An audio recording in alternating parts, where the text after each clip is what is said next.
a great park. Established in 1880. It's the historic monument number 100.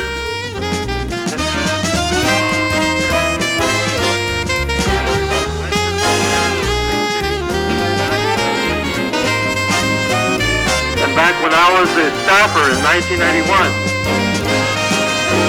it was a park in which it had one of the highest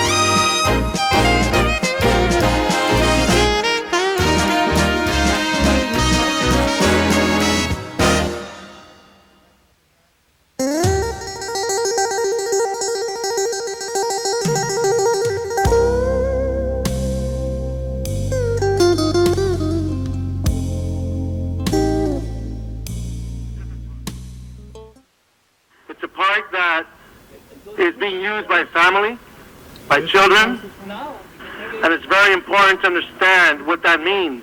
Because here in this community, we have over 40,000 people per square mile.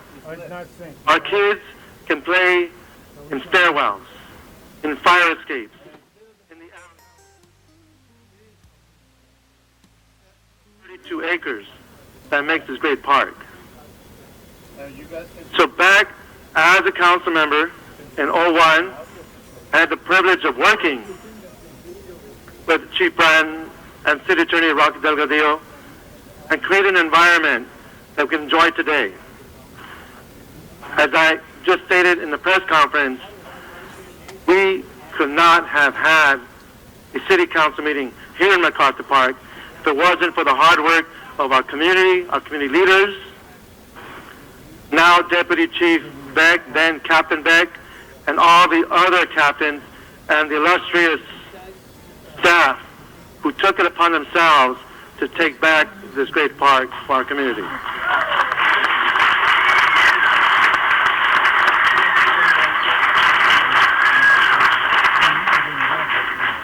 There are many unsung heroes in this experience.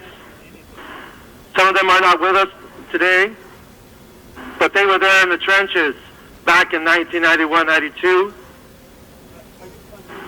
We had folks like John Mills and with the 5th Street Bonnie Bay Group, and John Mills cannot join us today, but he is now in his late 80s, and when he was in his 60s, he would actually pick up bulky items himself just to clean up this area.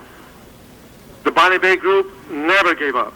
Victor Hercules, Dr. Laurent, Bryant, officers David Bachman, Brian Gilman, Phil Michelson, all retired officers were there in the trenches with us.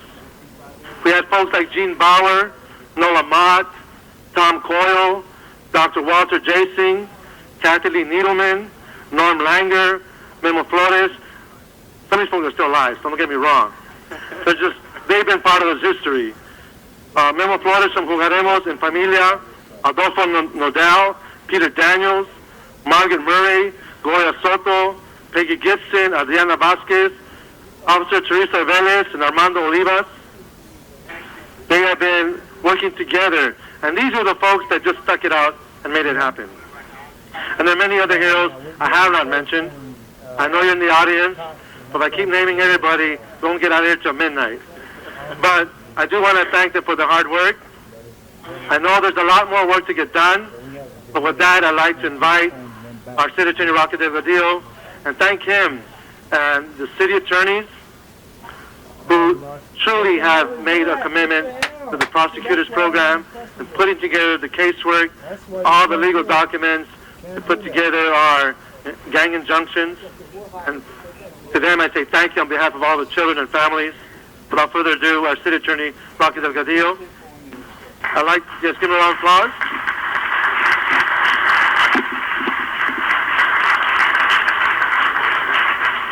Before he leaves, I'd like to provide him a certificate of appreciation in recognition of outstanding service to the community and for exemplary efforts in returning our beautiful MacArthur Park to the residents of the City of Los Angeles.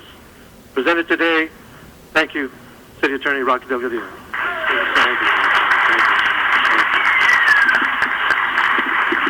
Thank you so much, Councilman, for your leadership on what is a great example of what teamwork can do.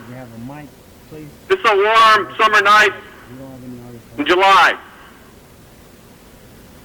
5, 6 years ago, you probably wouldn't have come to MacArthur Park on a warm summer night. But tonight, not only do we have a city council meeting here, but if you listen real carefully, you can hear children playing in the park.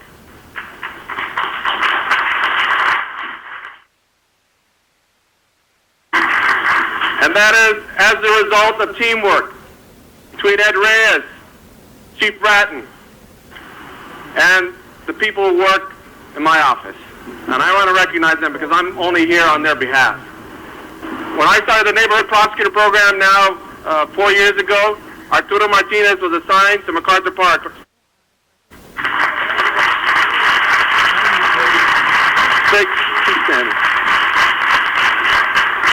I got to tell you, I worked Arturo hard.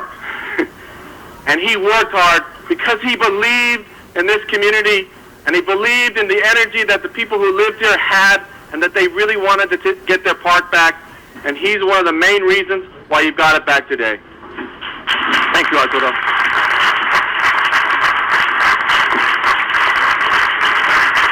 I want to also recognize Jim McDougall. Jim, please stand. Jim is in our gang unit.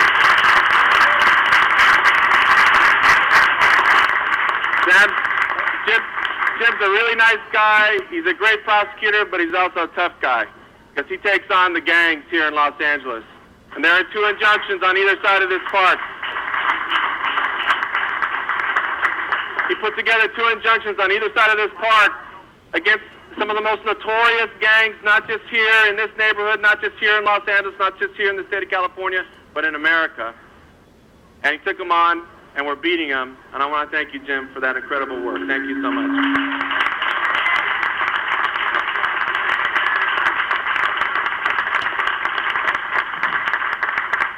None of it would have been possible but for the work of our great Los Angeles Police Department. And all of you know,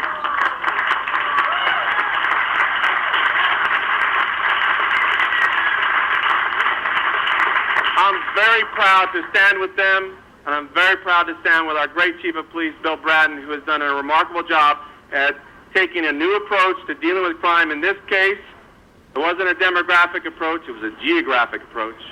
It was a neighborhood approach. It was a way to lift up a neighborhood. So I'm very proud to be part of this great team with Councilman Reyes, Chief Bratton, and the entire community here who believe in your neighborhood. Thank you very much. I appreciate it. Thank you, Rocky. Next, I'd like to recognize our great Chief of Police, William Bratton. Now, this is a gentleman that came to the city with experience of understanding what it took to bring back a city like New York. When he came here,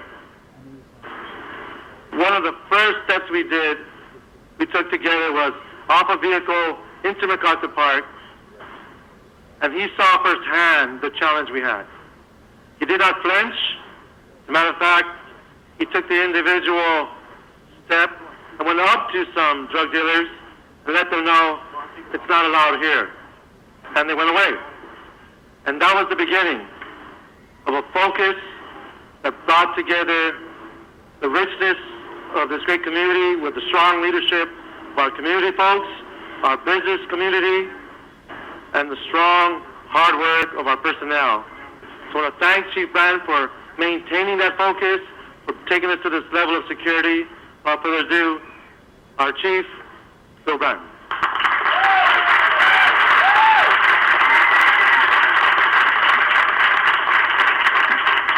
I accept this on behalf of the men and women of Rampart Division, several of whom I'm going to introduce in just a moment. But I want to thank Councilman Reyes for this opportunity to join with you in this celebration of this great park in this magnificent city. Shortly after my appointment as Chief of Police by former Mayor James Hahn, who created the Safer Neighborhoods program, which is now being carried forward by our new Mayor, Mayor Villaraigosa, I had the opportunity with many of the council members who are here to visit and to tour. And the first place Ed Reyes took me to was to this park and says we need to work together to return it to the people. I had the opportunity with Tom LaBonge to tour his district, and Tom insisted that I move into his district, and we went house hunting on our first tour. Eric Garcetti took me to Hollywood, and we had lunch at the Pig and Whistle, and we toured that renaissance occurring and the need to work more. Gang crime is now down 70% in Eric's area. Went with Alex Padilla over to Pacoima, and he took me up to the site of the then only hole in the ground that is now the Mission Station, and said we must build this station to help secure this area. I went with Janice Hahn down to the public housing developments down in her area and toured them, and she said we must do more for the people in these projects who are in such desperate need of better policing. I had the opportunity with Wendy Gruhl to go over to her area, and she showed me the areas where the drag racing was occurring and the many deaths that were occurring as a result of that. And with that, she created with her council member colleagues legislation, and we have seen dramatic drop-offs in that. Dennis Zine, I went on patrol with Dennis in uniform. He wanted, in his reserve capacity, to show me what it was like to be a police officer in the area of the valley where there were so few police officers. So all of the committed members of the council that I had the opportunity to work with then, and the new ones who are now here. The partnership, political leadership, police, and community.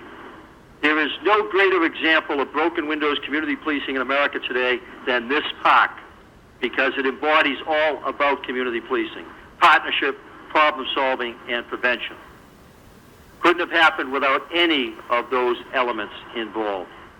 Tonight I'd like to acknowledge for Channel 35, as well as for the audience, the men and women from my department who participated in this.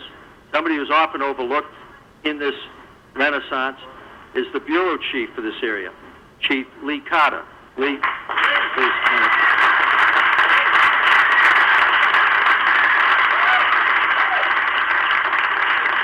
Soon to be promoted, now Commander, soon to be Chief Charlie Beck, who got his promotion because of what he did here. Charlie.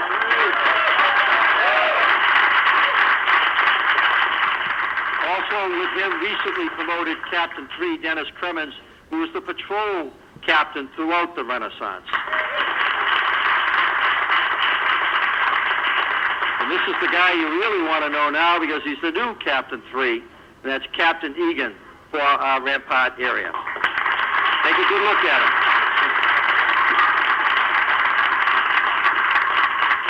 And most importantly, some representatives of the courageous men and women, all of whom are volunteers, all of whom want to be here at Rampart, all of whom want to remove the stain of the late 1990s from this area, and who are doing that. So if you could stand up and represent your over 300 colleagues who work here.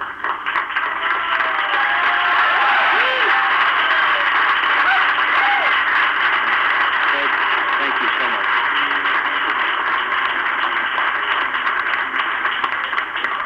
Thank you, Chief. Thank you, City Attorney. Another round of applause, Anthony. Thank you very much.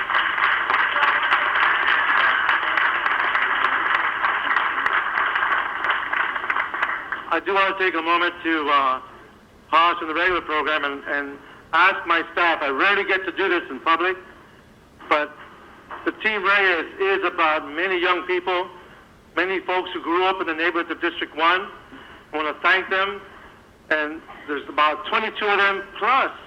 We've recruited 12 interns who come from the area as well. I'd like them all to stand up. All interns, all staff, and the staff that is standing, you can wave. Rebecca, Mike, George, Tony, thank you so much. Gerald, thank you guys for all the great work. Each month, through my council newsletter, we identify those special heroes of my district and highlight them in the neighborhood of the month section. Today I have the honor of recognizing these outstanding leaders who in ways big and small have made a difference in the communities.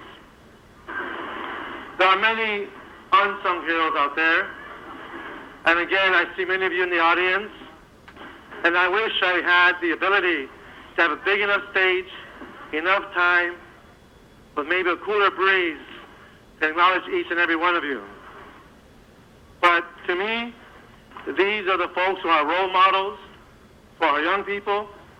They are the folks who have demonstrated through their actions great accomplishments, and I just want to thank them individually.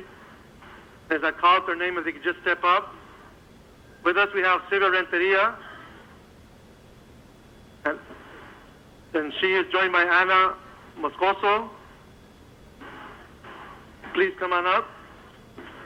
When children at Barreno Middle School were bullied by other students, Silvia Renteria fought them using teamwork and resources.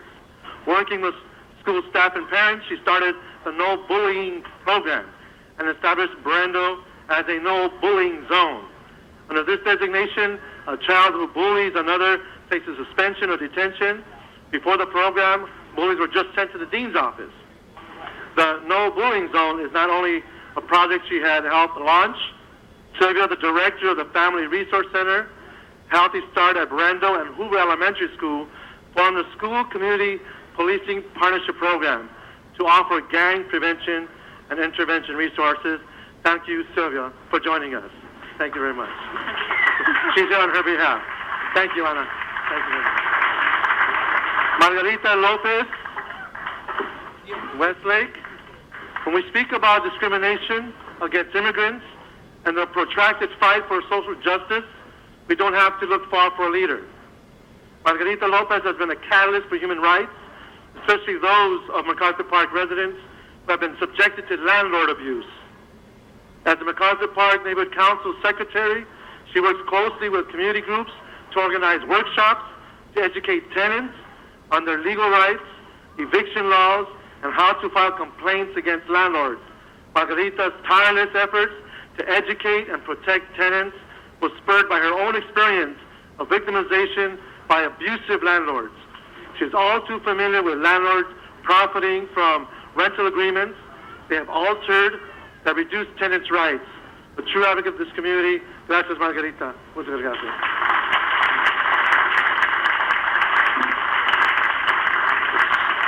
Sandra Mendoza, the Pico Union area, Pico Union resident. She's got a round of applause.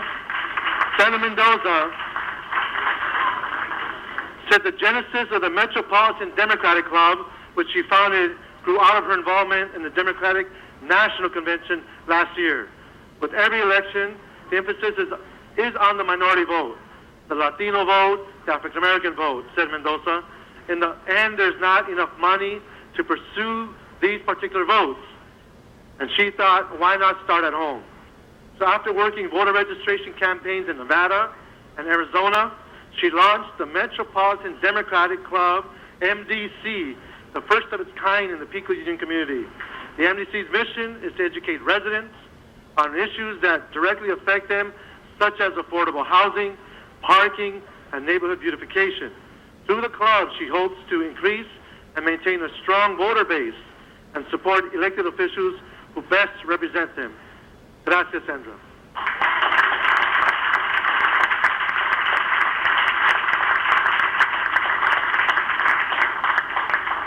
John Ramirez from Cypress Park. In November 1958, John Ramirez followed in his father's footsteps and volunteered for the draft. After a year of artillery training, jump school, and warfare training in Okinawa, he became a U.S. Army soldier serving in the 82nd Airborne Strike Unit. He was trained to fight and jump within 18 hours of deployment anywhere in the world. John said he applied his combat skills to defending his country instead of fighting gang members in his community of Cypress Park. He said he knew he would end up dead if he stayed and succumbed to gang violence.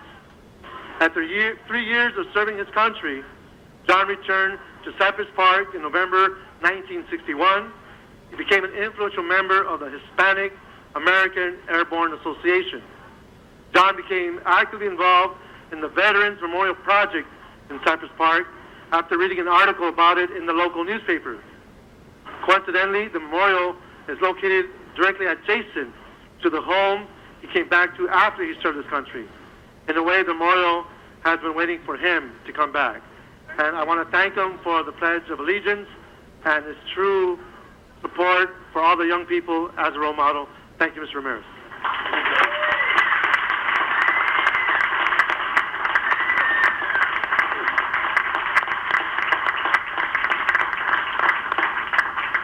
It's supposed to be getting cooler in here.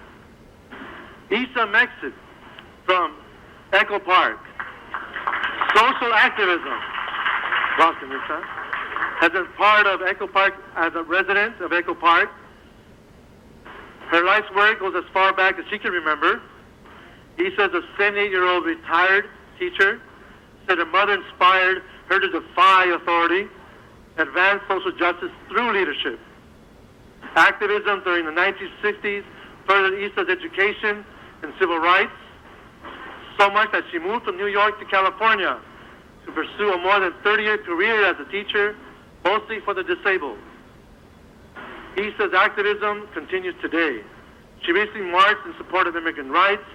She serves the Echo Park community she loves so much by participating in groups including the Citizens Committee, the Sableton Park, Echo Park Liberties Union. She also volunteers for the American Civil Liberties Union and Braille Institute. And Isa's one person that I will see in a meeting in one of the local schools, and she'll tell me, there's another meeting going on across the campus. We have this issue. Will you come and address it? That's the level of energy Isa brings to our community. Thank you for all you've done for Echo Park. Thank you, Isa.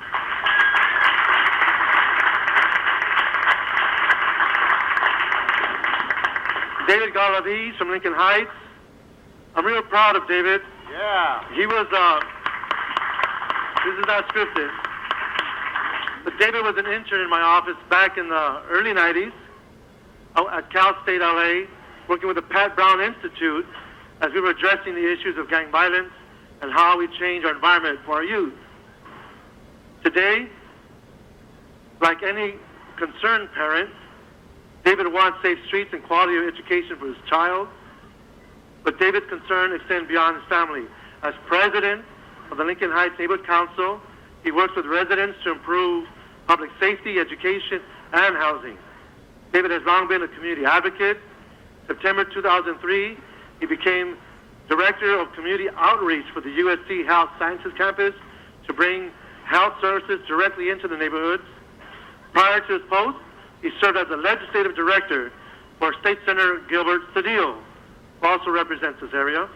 He established legislation creating the Downtown Rebound Program, which provided $25 million for housing opportunities in urban areas. Thank you, David. Gracias.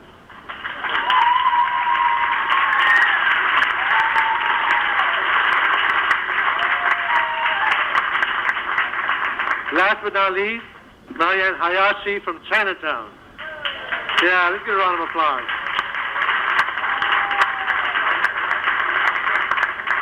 Marianne is one of those amazing people that emerged from the social activism that emerged in the 60s, 50s.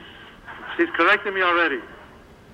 Marianne knows every parcel in Chinatown, can give you a history of what happened in that location.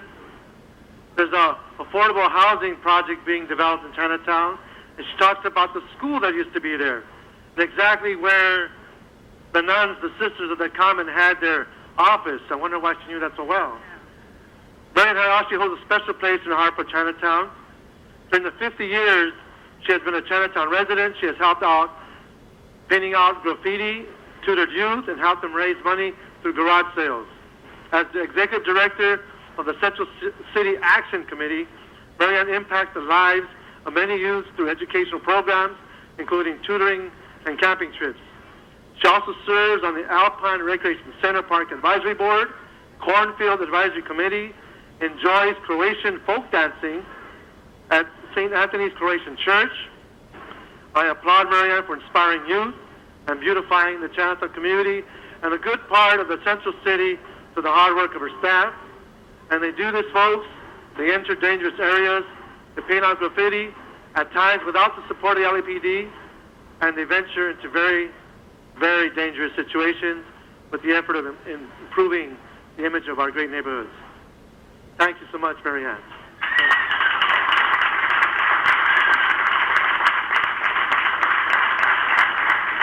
Mr. Reyes, if I may just chime in, I wanted to thank Marianne as well. You've done an extraordinary job, I know, in the entire area, and a big part of the reduction that we've had in graffiti in this entire area has been because of the young people that you mentor and that are here, who go out there every single day. I've been out there with those crews, and I know some of them are in Dodger uniforms because they have a new partnership with the Dodgers that actually go out there and they clean the streets of Sunset Boulevard wearing Dodger uniforms. But I wonder if they could just stand up so we could say thank you for all the work that they do as well. So, the CCAC folks. Thank you, Mr. Reyes. Thank you, Mr. Garcetti, and I thank you for making it from Sacramento. Thank God we didn't have any delays in our flights. We're trying to reach quorum, I know, so thank you very much. Okay, great. Part of bringing back our city is about how we are able to educate, how we're able to influence our young people so they could have that sense of hope, a sense of a future, a sense of destiny.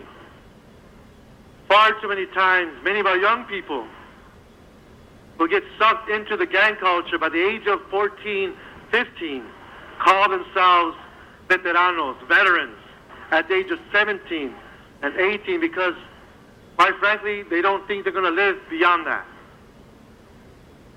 But today, we have our Distinguished Schools presentation. Earlier this year, an unprecedented 32 schools in the Allen Unified School District were recognized as California Distinguished Schools by the California Department of Education, an honor that recognizes exemplary educational programs and academic excellence.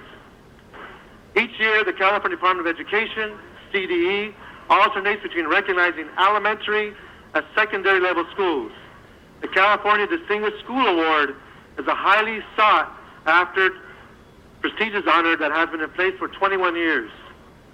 This award allows the state to recognize schools across California for their educational programs that include high expectations for all of its students, implementation of state-adopted standards, and collaborative leadership.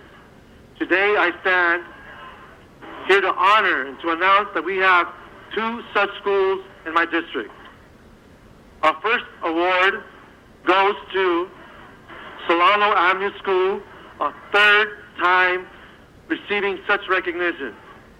Solano is one of those schools that has history in the city in that it's one of the remnant neighborhoods of the Chavez Ravine area.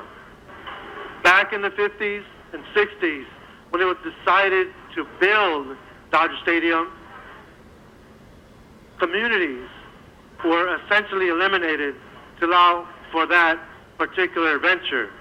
What remains is this grand school. You drive through every time you go down the Pasadena Freeway, you go right by it. And I want to thank them for providing the quality teachers that demonstrate care for their children. And I'd like to invite the representatives from Solano Avenue School to accept this congratulatory certificate for all accomplishments, for everything they do. Please come on up.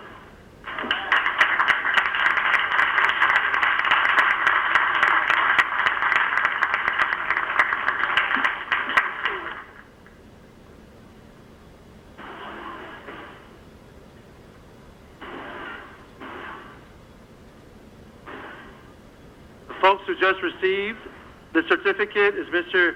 Takeyomi Tada, a parent member of the School Site Council, which is the parent advisory group for the school, and Ms. Alicia Brown, with Solano Elementary School. So I want to thank them. And you can tell I'm a little off cue here. I should have did this while you were with me. But you should know that both of these individuals have done a great job in not only supporting our children, but Ms. Alicia Brown is our resident historian of all the great accomplishments that we've been able to experience in Solano Avenue, the cornfield. Thank you both for all your hard work.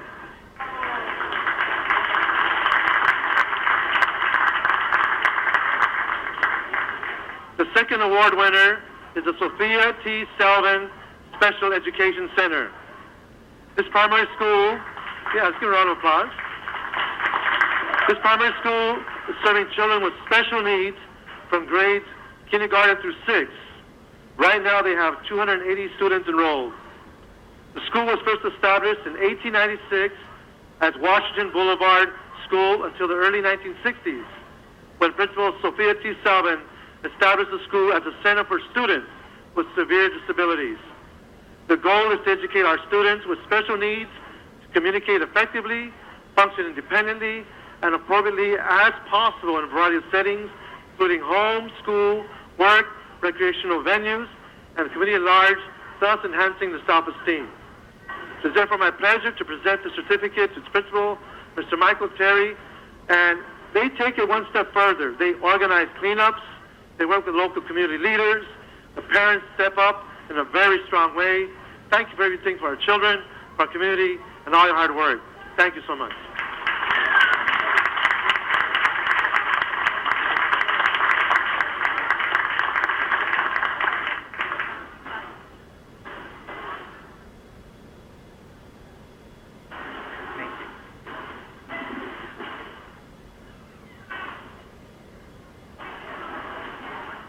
I'd like to also, hold on, sir.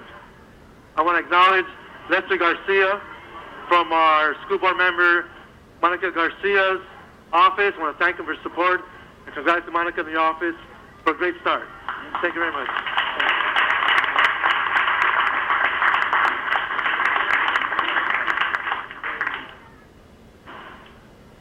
So with that concludes our presentation. So I'm going to thank you all for your support, your attention as we go through these presentations. And now we should start our first steps for the council. Our council president, are we ready? Yes. Go ahead. You want to do it? You want to do it? Okay. Go ahead and do it. Well, thank you very much. And I know Mr. Reyes is going to help us to co-chair this meeting today, and want to thank again the MacArthur Park area, Westlake, the entire area for having us here. And with that, we have a quorum. So, Madam Clerk, if you'll please call the roll. Cardenas, Skrull, Hahn, Weezer, Labange, Padilla, Park, Terry, Reyes, Roosevelt, Smith, Weiss, Whitson, Vanguard City. 10 members present. A quorum, Mr. President. Thank you. Today is Wednesday, July 19th, 2006. We generally have these meetings at City Hall on every Tuesday, Wednesday, and Friday of the week, 10 a.m. Occasionally we will go off-site and into the community, such as tonight, so that's why we are meeting at 6 p.m. And the first Friday of each month we meet in Van Nuys City Hall. We, of course, invite public testimony to come down here to give public testimony on items that are of general concern but not on our agenda, or items that have been agendized for public comment. We are broadcast on Channel 35 and rebroadcast in the evening. We are also webcast on most days. Today is an exception, I believe, on through our city's homepage at lacity.org. And we are also available through Council Phone, which you can call to listen to the meetings of the City Council or the full Council at 213-621-CITY. So, Madam Clerk, first order of business, please. Approval of the minutes. Ms. Gruhl moves and Mr. Weston seconds. If there's no objection, those will be unanimously approved. Commendatory resolutions for approval. Mr. Padilla moves and Mr. Weezar seconds. If there's no objection, those will be unanimously approved as well. Mr. President, do you wish to take up public comment at this time? Yes, let's take general public comment at this time. We'll take 10 minutes of general public comment, 1 minute per speaker, and we'll get through as many cards as possible, starting with Matt Dowd. This is where they're speaking from? Want a water? Talk about the procedure. Oh, no, it's okay. I'm sorry. Thank you very much. My name is Matt Dowd. I'm here representing Venice Beach. I have to rain on the parade. This is a great park, and that's real crime that was committed out there. Drug dealing, gunshot, that is crime. But here I am. I'm getting arrested by LAPD down on Venice Beach for selling my incense flavor for $1. The great city of Los Angeles, who can spend $400 million making the dust disappear up on Lake Owens, dust mitigation, but somehow they're threatened by me. It's called Pacific Breeze. They gave me a permit. That says City of Los Angeles. It's a permit. There's a lot of us, and then they make a law and say, oh, you can do this, but you can't do that, and sorry, but we're threatened. It's our compelling government interest, it's commercial interest. They're protecting the shops down there on the beach that sell drug paraphernalia. That's on the east side. We're just people who make jewelry and incense. We're artists. I play guitar. There's a guy that had a sting operation with undercover police because he's selling shea butter, and he had a permit. They threaten me now. They go, oh, if you sell incense, we're going to send an undercover operation down there to bust you for your incense. Thank you, Mr. Dowd. Next, we'd like to call up Zuma Dog.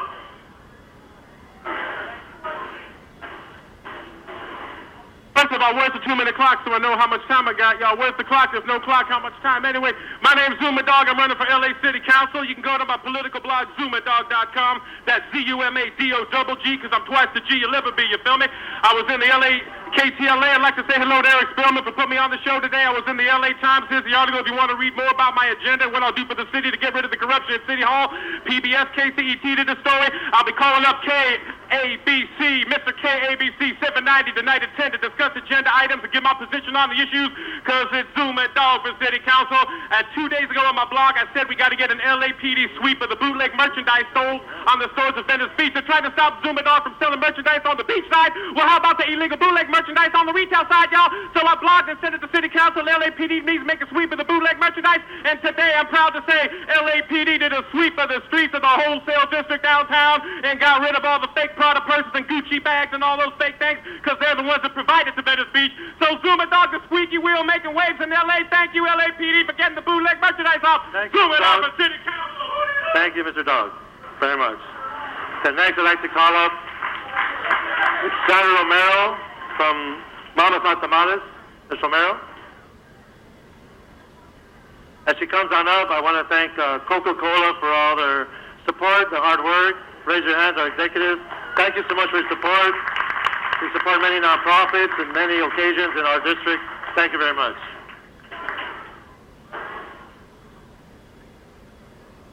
Good evening, City Council. As Ms. Reyes said, I'm Sandy Romero, or better known as Mama, here in the MacArthur Park community at Mama's Hot Tamales Cafe. And I just wanted to say, with all due respect to our mayor and to our former mayor, Councilmember Ed Reyes, thank you so much for giving us back our park. Our next speaker is Melrose Larry Green. Hi, folks. I just wanted to say it's great to see this meeting at MacArthur Park. When the chief was talking, I remember when I first moved to L.A. back in the early 80s, I never would come to MacArthur Park. I've been here 26 years, and I'm reminded of my district where I grew up in Brownsville, East New York, when I heard them introduce Team Reyes. And my hometown of Brooklyn, New York, Brownsville, East New York, is very similar to the first district. And on a personal note, I'm very glad that Chief Bratton was here to speak with Dennis Zine, and I'm glad that people made peace, and I'm glad that my words yesterday were received. Chief Bratton said to me, thanks for the kind words yesterday at Police Commission, and to quote Rodney King, why can't we all just get along? We got a great mayor, a great city council, a great police chief, and a great public. And I just wanted to say this is great. Let's have a meeting in Hancock Park, which is my district. Thank you very much. Thank you. Thank you very much, Mr. Green. Our next speaker is Daniel Morales, to be followed by Joe Coletti. Daniel Morales is next. Buenas noches a todas las personas del concilio. Les rogaría que por favor, si me pudieran poner la mayor atención que pudieran. Good evening to everybody attending here, City Council. My name is Daniel Morales. I'd like to ask, please, to indulge in your attention. Thank you. Tengo 6 años trabajando en la comunidad. De 40 niños que logramos reclutar, tenemos 3,500 miembros aquí en MacArthur Park. I've been working in that community for 6 years. We've been able to recruit about 40 kids, and we've been able to provide services to 3,500 kids here at MacArthur Park. Aprovechando gente tan importante que está acá, quisiera pedirles que nos ayuden a parar al grupo de conservación que no quiere que el parque sea activo. Taking advantage of such distinguished guests here this evening, I would like to ask for your support to be able to stop this group of preservation that does not want this park to continue being active. Queremos, claro, conservar pero el futuro de la sociedad americana con estos niños. We want to preserve it, of course, but with the future of the American children, along with all these children here. Y por último, los padres de familia de mi grupo no agarraron una placa ni un diploma, pero yo quisiera que todos ustedes les den un aplauso porque están 7 días ahí en el parque cuidándolo de las gangas. Also, the parents of the children, the families here, they did not receive a recognition or a plaque, but I want you guys to please provide an applause for them because they're here taking care of all the children 7 days a week, protecting them against gang activity. Thank you very much. Muchísimas gracias. And Joe Coletti is our next speaker. My name is Ellie. I'm here to support the park because we have a lot of rocks and when we fall, we bleed. So we should support that to get the field flat enough so we could play. Because we get twisted ankle because the field ain't flat and we need equipment as courts. Thanks. Thank you.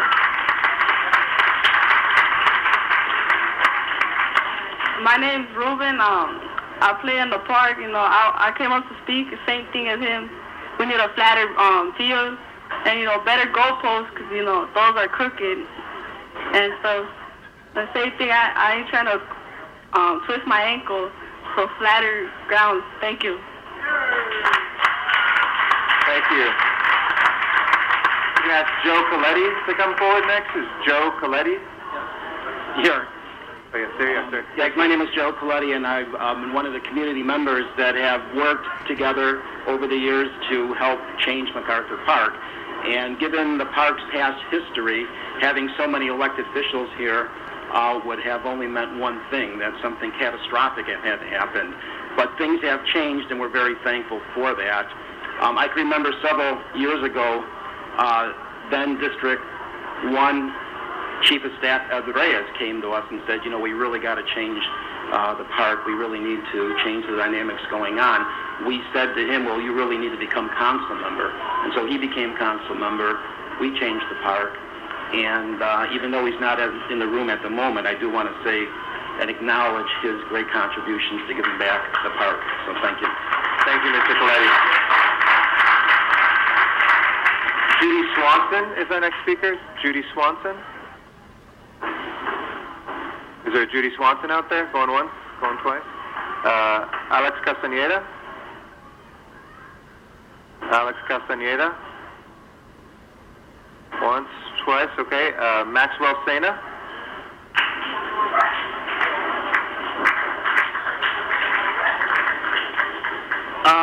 My name is Maxwell Sena, and I come from a school called KIPP LA Prep. We stay there for 10 hours a day in order to prepare us for college. And during our liberation arts class, we had a community project where we came up with a problem and we tried to find the solution for it. My group's problem was safety in our community. We find the problem is that we find too many people getting killed or too many people getting hurt in our community. We find also that our community members aren't helping us with this problem. They're just standing back and just trying to keep themselves safe instead of helping other people with it. We think that the police officers should step up their security and help with this problem even more instead of just usually lying back and just not rushing to the job as fast as they can. Of course, we mean no offense to the police officers, but we would like this problem to help. We would like this problem to stop as quickly as possible. Thank you. Thank you, Mr. Sena. Our next speaker is Candido Mares, and then Margarita Lopez. Thank you, Mr. President, council members. This truly is a great time to live in the city of Los Angeles. As Chief Bratton stated, this is a magnificent city from San Pedro to Chatsworth and right here in MacArthur Park. It is unbelievable the changes that have taken place here. The other thing is the leadership of this city. I've been down at City Council since 1991, and never, ever have we had the leadership from the City Council President to the Chief of Police to the Mayor to every one of these council members. And I'm not saying that just to pat them on the back. But when you have disputes between individuals, it's because there's strong leadership there. As long as you don't lose your integrity, and that's why I have my shirt today which says, integrity is everything. Currently, I am living at 111 North Hope. I'm on a 2-day hunger strike, and I will continue that for 39 days until we restore integrity to the Department of Water Power Purchasing Department, and we reduce those rates that the seniors cannot afford. I'll be there for 40 days. Thank you, Mr. President. Thank you, Mr. Mayor. Thank you for your kind words. Margarita Lopez is our next speaker, and then Jose Antonio Angeles. Sí, yo quiero agradecer a nombre de mi comunidad MacArthur a ustedes que han venido a sesionar aquí. Esto nos da alegría y además confianza en ustedes, nuestras autoridades. I want to thank my community, MacArthur, also to you, elected officials that have come here. That gives us more encouragement to continue helping our communities. Por otra parte, quiero agradecer al concejal Reyes, a nombre de mi comunidad y de mi persona, y a su equipo de trabajo por su apoyo indiscutible para trabajar por nuestra comunidad, ya que el problema de los desalojos ha sido uno de los principales temas que preocupan a nuestro vecindario, y el hecho de unir esfuerzos para hacer respetar el reglamento del Departamento de Vivienda de la ciudad habla mucho de la atención que le brinda a nuestra comunidad. Su ejemplo nos impulsa a seguir trabajando para, con y nuestra comunidad. Gracias. I would like to show my appreciation in the name of my community of MacArthur, and also on my behalf, I want to show my appreciation to Councilman Reyes and his group of his staff for their undoubtable and incredible support for working with our community.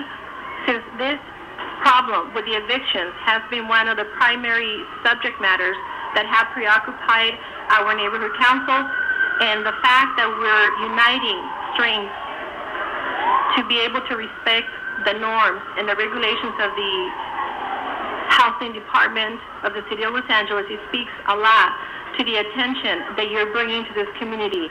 And your example gives us more motivation to continue working for, with, and with our community.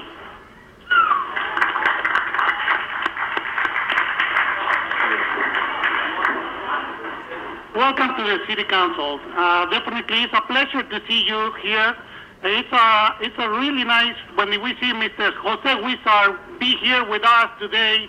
When we work in your campaign, we work on the campaign of the Antonio Villaraigosa, many of the guys who is a part of the community in this area. And it's a good feeling to see you here and working for us. But at the same time, I want to remind you guys that this is the future.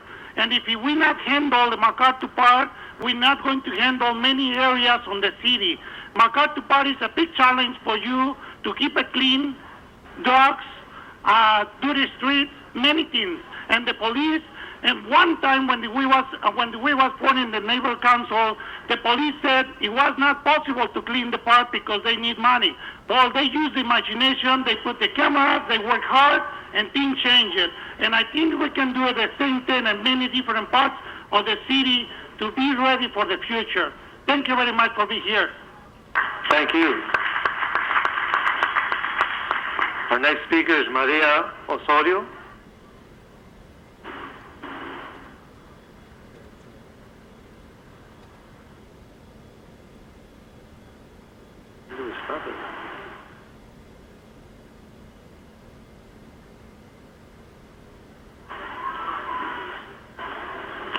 Buenas noches, mi nombre es María Osorio y vengo representando a un grupo que se llama Acción Colectiva y nosotros nos estamos muy preocupados, ¿verdad?, realmente sobre las rentas, ¿verdad?, que están muy elevadas y estamos mirando. Hi, good evening. My name is Maria Osorio. I'm here representing a group called Acción Colectiva. We're very worried about the rents that are constantly increasing. Estamos mirando realmente de que están haciendo cambios en la comunidad, ¿verdad? Pero estamos mirando que están construyendo condominios y esos condominios realmente no nos están trayendo a nosotros ningún beneficio, ¿verdad? We see that you guys are making a lot of changes in the community, but we're also noticing that a lot of condominiums are being built. Those condominiums are being built, but unfortunately that's not benefiting a great deal to some of us members of the community. Al contrario, estamos mirando que nos están afectando, se está impactando demasiado a la comunidad. To the contrary, we're noticing that it's affecting us a great deal and it's really impacting greatly the community. Porque esta comunidad es de bajos ingresos y las rentas están muy elevadas. Lo que nosotros estamos mirando es que construyendo esos condominios, lo que están haciendo es dándole oportunidad a personas que tienen dinero para comprar esos condominios y sacando a nosotros, la gente que estamos preocupados y estamos cuidando y mejorando nuestra comunidad. To the contrary, it's affecting the community that's of low income and they cannot afford the high rents. We're looking at this continuous building of condominiums, and that's giving an opportunity to people that have money, and it's making, directly or indirectly, people like us that are low income leave our homes and leave the community. Y pues estamos aquí pidiéndoles su ayuda para que encuentren alguna manera de cómo apoyarnos y agradeciéndole al señor Ed Reyes que ha estado cooperando con nosotros, pero sí queremos ver algún cambio más que realmente sí beneficie a la comunidad. So we're here asking for your support and seeing if you can find any other ways to be able to help us. We do want to thank you. I want to thank Councilman Reyes for the work that he's done in helping us thus far, but we would like to continue asking for your support to continue bettering our community. Thank you. Muchas gracias.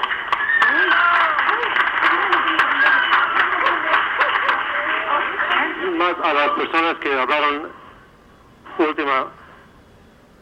más les quiero decir que vamos a seguir adelante trabajando juntos, pero hay un proceso. Tenemos juntas para averiguar cómo tratar el asunto entre los negociantes, las personas que son dueños de propiedad y los tenentes, y ojalá con el apoyo de mis colegas podamos traer una solución o un póliza que nos puede dar a cabo una calidad de vida para todos. A better quality of life for everyone. Quiero agradecerles por y trabajar con este asunto en nuestros programas que son actualmente estamos trabajando con los parientes, mamás, padres, niños, y quiero agradecerles a mis compañeros las conversiones en los As a result of these conversions, Councilmember Herb Wesson and myself have been having these hearings. We hope to come up with a policy that can help support us all. I just want to thank my colleagues on their support on that issue as well. Thank you very much. Gracias. Okay. La María Vázquez ya habló. La última carta, María Vázquez. Yo. ¿Me interpretan? Mi nombre es María Márquez. Yo vengo a darle las gracias a Ed Reyes de ir a mi vecindario, que los apartamentos donde yo vivía estaban pésimos, y gracias a él, él bajó al sótano donde se metían los pandilleros, y gracias a él han limpiado ese lugar y ya estamos viviendo en condiciones, pues no le puedo decir que muy bien, pero muy... Good evening. My name is Maria Marquez. I'm here to thank Councilman Ed Reyes. He came to the place, the apartment complex where we lived, and it was in very bad conditions. He was able to get rid of a lot of gang members that were occupying our basement. It's not in that great condition right now, but it's much better than it was before, so thank you, Councilman Reyes. Okay. Y aquí vengo con mis vecinos a darle las gracias porque ahora fue la inspectora a inspeccionar lo que está mal y vio defectos y lo van a volver a arreglar. Y gracias de nuevo. Thank you, Councilman Reyes, because today also an inspector from the Housing Department went to see what was in disrepair, and they're going to go back and make sure that everything is repaired. Once again, thank you. Thank you. Muchas gracias a ustedes. With that, we'd like to close public hearing. Well, thank you all for participation. Madam Clerk, what's next? First item on the agenda, Mr. President, item number 1 is an item notice for public hearing. It's a finding of public convenience in Council District 14, and I believe there is a card on the item. We'll call it special? Yes. Do you have any other specials? That's item number 1. Okay, next item. Next items are items for which public hearings have been held, items 2 through 4, and the recommendation for council action would be to open the hearings and to continue the hearings and ordinances to August 9th. With no objection, we will do that. Next item? Next items, Mr. President, are items 5 through 12, and they are all street lighting ordinances. Okay, any specials on 5 through 12? If not, please open the roll. Cardenas, Gruel, Hahn, Weezer, Labange, Padilla, Perry, Reyes, Wesson, Zine, Garcetti. 10 ayes. Oh, my Lord. Okay. And the ordinances go over for 1 week to July 26th. Those are approved. Next items, Mr. President, item? are items for which public hearings have been held, items 13 through 16, and on item number 15, committee report has been distributed to the council members. Thank you. Any specials? 15? 13? 15? I'd like to call item 14 special. And that leaves before council item number 16. Okay. Open the roll, please. Cardenas, Gruel, Hahn, Weezer, Labange, Padilla, Perry, Reyes, Wesson, Zine, Garcetti. 10 ayes. That is approved. Next item, please. Next items are items for which public hearings have not been held, items 17 through 48. 10 votes are required for consideration.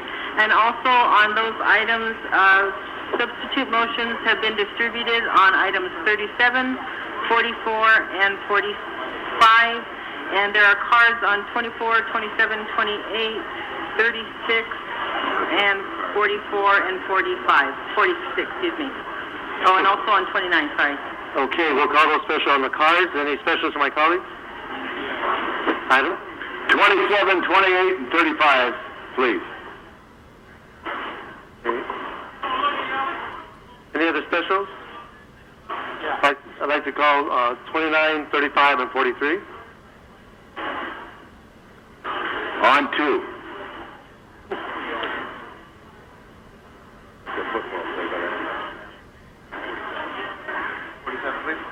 47 special.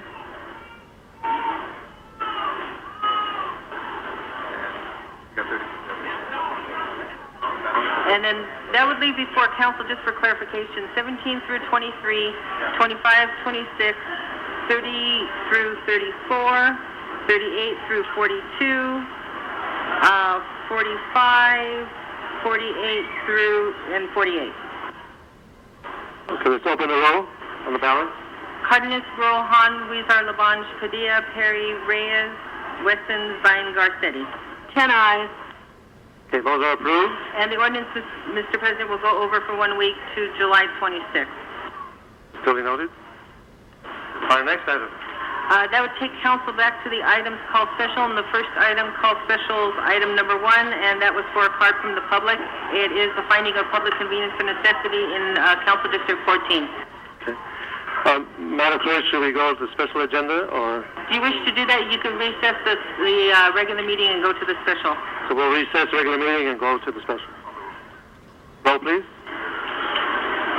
Cardenas, Gruel, Hahn, Weezer, Labange, Padilla, Parks, Perry, Reyes, Rosendahl, Smith, Weiss, Wesson, Zine, Garcetti, and that's 10 members present. Okay. Any special? There are 2 items, Mr. President, on the agenda, a Budget and Finance Committee report and a Transportation Committee report. And just for council's information, the ordinance is on the Budget and Finance Committee report if council wishes to adopt that one. Councilor Gruel? Thank you. What I'd like to do, if I can, is just move the Budget Committee report that's before us on 1 and 2 and instruct the department to report back in 30 days, identifying curb lanes that are less than 1 mile in length with peak hour restrictions, and to examine the feasibility of including these portions in the new anti-gridlock zone. This motion will come back next week. I think we'll have a presentation for the second reading, but just like to amend it today. Thank you. Seeing no objection, take the roll. Cardenas, Gruel, Hahn, Weezer, Labange, Padilla, Perry, Reyes, Wesson, Zine, Garcetti. 10 ayes. And the order on item number 1 will go over for 1 week. Great. That concludes the special meeting agenda. Okay, so next meeting? Mr. President? Yeah. May I just make a comment? I know there's a number of public speaker cards here. Just as we've reiterated before, to further the orderly process of the meeting in a timely manner and thus avoid the possible loss of a quorum, if a member of the public wishes to speak on more than one item, he or she shall limit his or her remarks to a total of 6 minutes per meeting unless council grants additional time by a majority vote. A member of the public may allocate time between items in 1 minute increments up to 2 minutes, and members of the public speaking on a particular item shall constrain their remarks to that item or be ruled out of order. So we wanted to just, establish that before we took up general comments on some of the specific items. Thank you. That will be our approach to this. Okay. So I would suggest maybe, Mr. President, what we could do is I know item 1, which is our first one, the 2 speakers who filled out cards for those, one of them filled out cards for 7 different items. We could take all of those together for 6 minutes of public hearing, and the same thing with the other person. So let's proceed with the 6 minutes. Okay, I'd like to call out Mr. Matt Dowd for 6 minutes. Which 3 numbers? And that would cover items number 1, 44, and 46.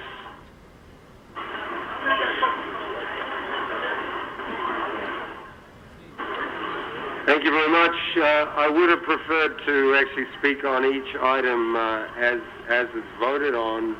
That was the point. I thought if public hearings haven't been held for these items, then I'd prefer to have my public comment just as the item's voted on, because, I think there's a gang mentality in the voting here, because this item number 1, that's all about a liquor license for some people who have an art gallery. They just want to sell beer and wine. Now, I think that's a problem for the district that it's in, possibly, but how every district could have a problem with that, I would expect to see like maybe 1 no vote, maybe, or someone say, maybe 2 no votes. So I'm going to be fascinated to see on this one if it's just a complete unanimous vote, because that doesn't seem right to me. Item 44, is that one of my items, please? This one's about $100,000 to beautify Venice Boulevard at Mar Vista. That's in my district. There's a big homeless problem right now down on... I think that could be beautified a little. Let's beatify the streets with, getting some of the homeless people off this. That's one of my little topics as well. And I also want to mention Ed Reyes, too. It's a great show you're putting on here, and I actually got a lot of respect. You're my favorite councilman, and I think you can do some real good, and obviously the MacArthur Park's one of the things, but I know you got a lot of great things on. Also, one of your good things is this item 35, the Million Trees LA. Sounds great. I've seen these before, though. They say, we'll do 1 million trees. It's all lovely, great, proposition. But if you mow down the South Central Farm, you're like minus 500, so it's like 1,500,000. Item 36 is a salute to Troy. That's having costs absorbed by the city of Los Angeles, but I like USC, and it's unfortunate their last championship game. That's another case of pride. I think came before a fall, and Vince Young from Texas trying to carve them up. But I wish them all the best for this year. Item 28. How's my time, Mr. City Attorney? 3 minutes and 25 seconds. Perfect. Thank you. Item 28. Tom LeBong's district, he's got an item here all about putting lights on a statue. Wow, that's right up there with the Brown Act. I'm sorry, Mr. Dow, we just have cards for 1, 44, and 46 for you, so if you can constrain your comments to 1, 44, and 46. Our apologies. What are you? I got a card in. That's all the ones we have. Really? Go ahead, if you'd like to speak on that. Well, let me just yield. So I yield some of that one? Or, no, okay, I'll keep going. What's another? Give us another card. Go ahead, no problem. Since you're throwing them all at me at once, I do my homework. You thought you'd catch me out. We just want to make sure we have it before us, so we'll take that before us right now. Go ahead with 28 if you want to comment on that too. Yeah, I want to comment on that. It's I think just from memory, it's a motion to put lights on a statue in his district, and then have the Department of Parks and Rec report back in 30 days to see how that's going. I mean, wow, what a pressing item to have, the council to take attention, on. That's just my opinion.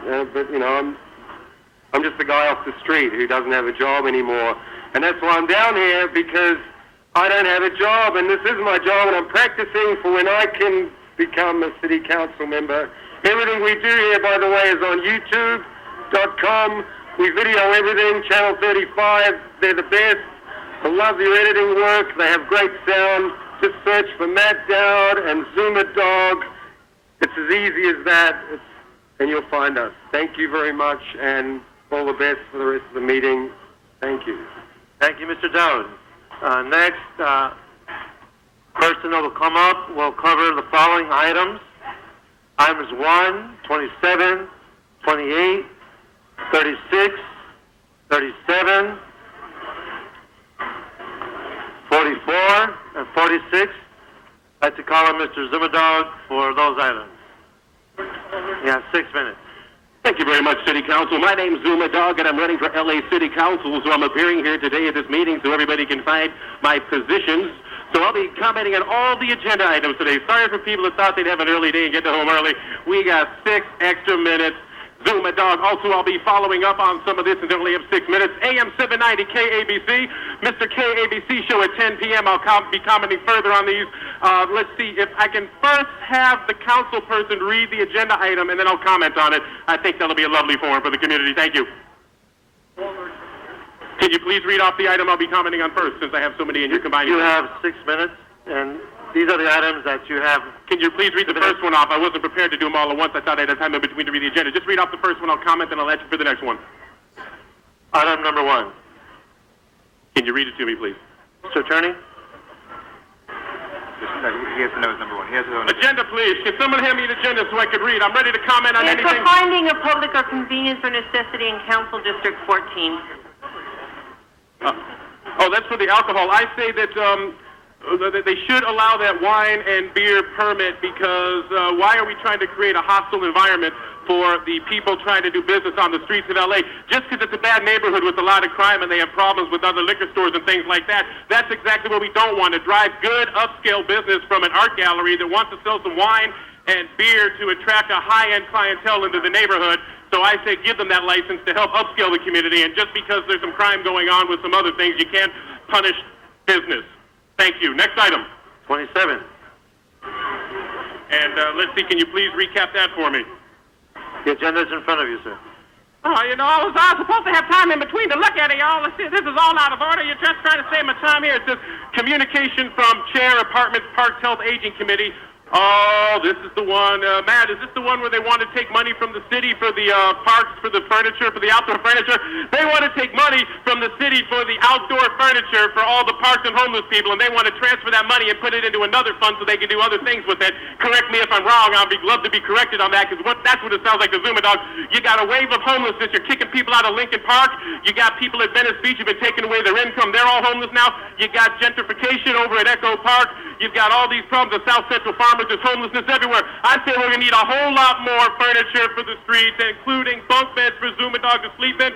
I say do not. And look what they want to do. They want to take the money. It's supposed to go to the people for the streets, and they want to put it into their own funds to use it for other things. And nobody said that I'm wrong yet. What's the next item on the agenda? You're listening to Zuma Dog. I'm running for city council. I'm running through all the agenda items as they're proposed and thrown at me like hardballs, and I'm batting them to home runs, y'all. Yeah. Listen to 790 KABC tonight. I'll be commenting further. And what's the next item up for biz on the city council meeting is right? You've got number 28. Okay, item number 28, y'all. I'm not supposed to be reading all this legalese. I'm supposed to be rapping like Snoop Dogg, y'all. But anyway, 28, that's the one I just said, Matt. I got my chief of staff, Matt Dowd. What's this one about, y'all? Since they're trying to bamboozle me and take up my time. What's it about, y'all? Lights on the statue. You want to know who is that? Who's the councilman responsible for that?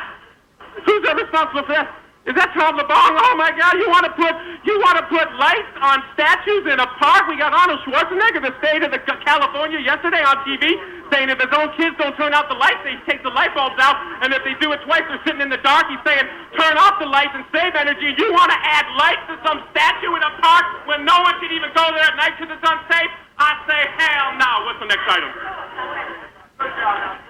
I got 6 minutes.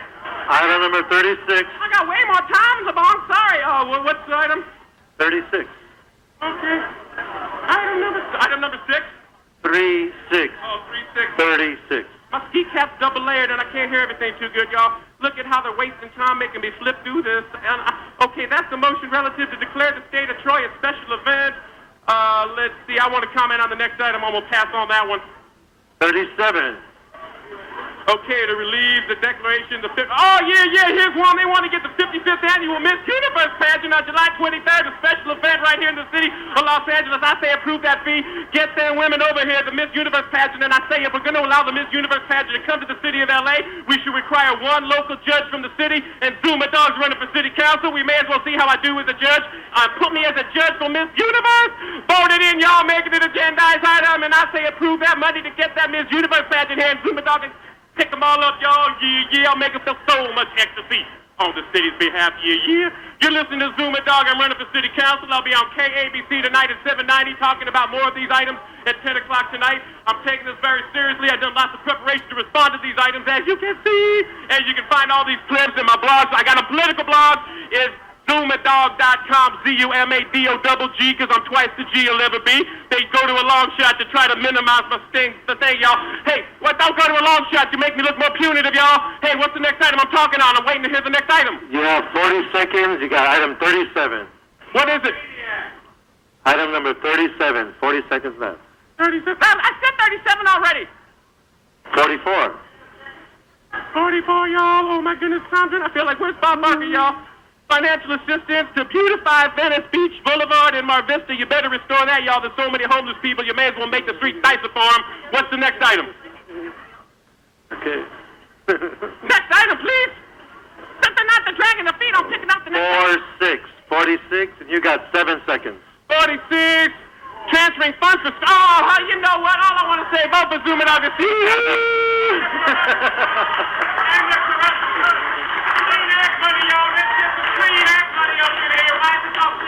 Okay, Mr. Dog, you got the hootie hoo.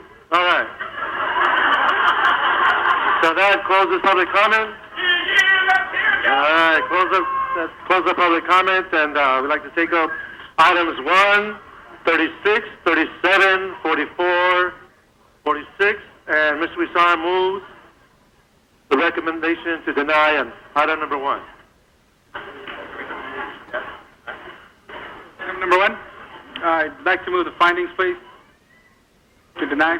To deny. Would you like to open the roll, please? Okay, and sorry, excuse me, Mr. President, just for council's information, there is a substitute motion on 37 and 44, and they have been distributed to the council members.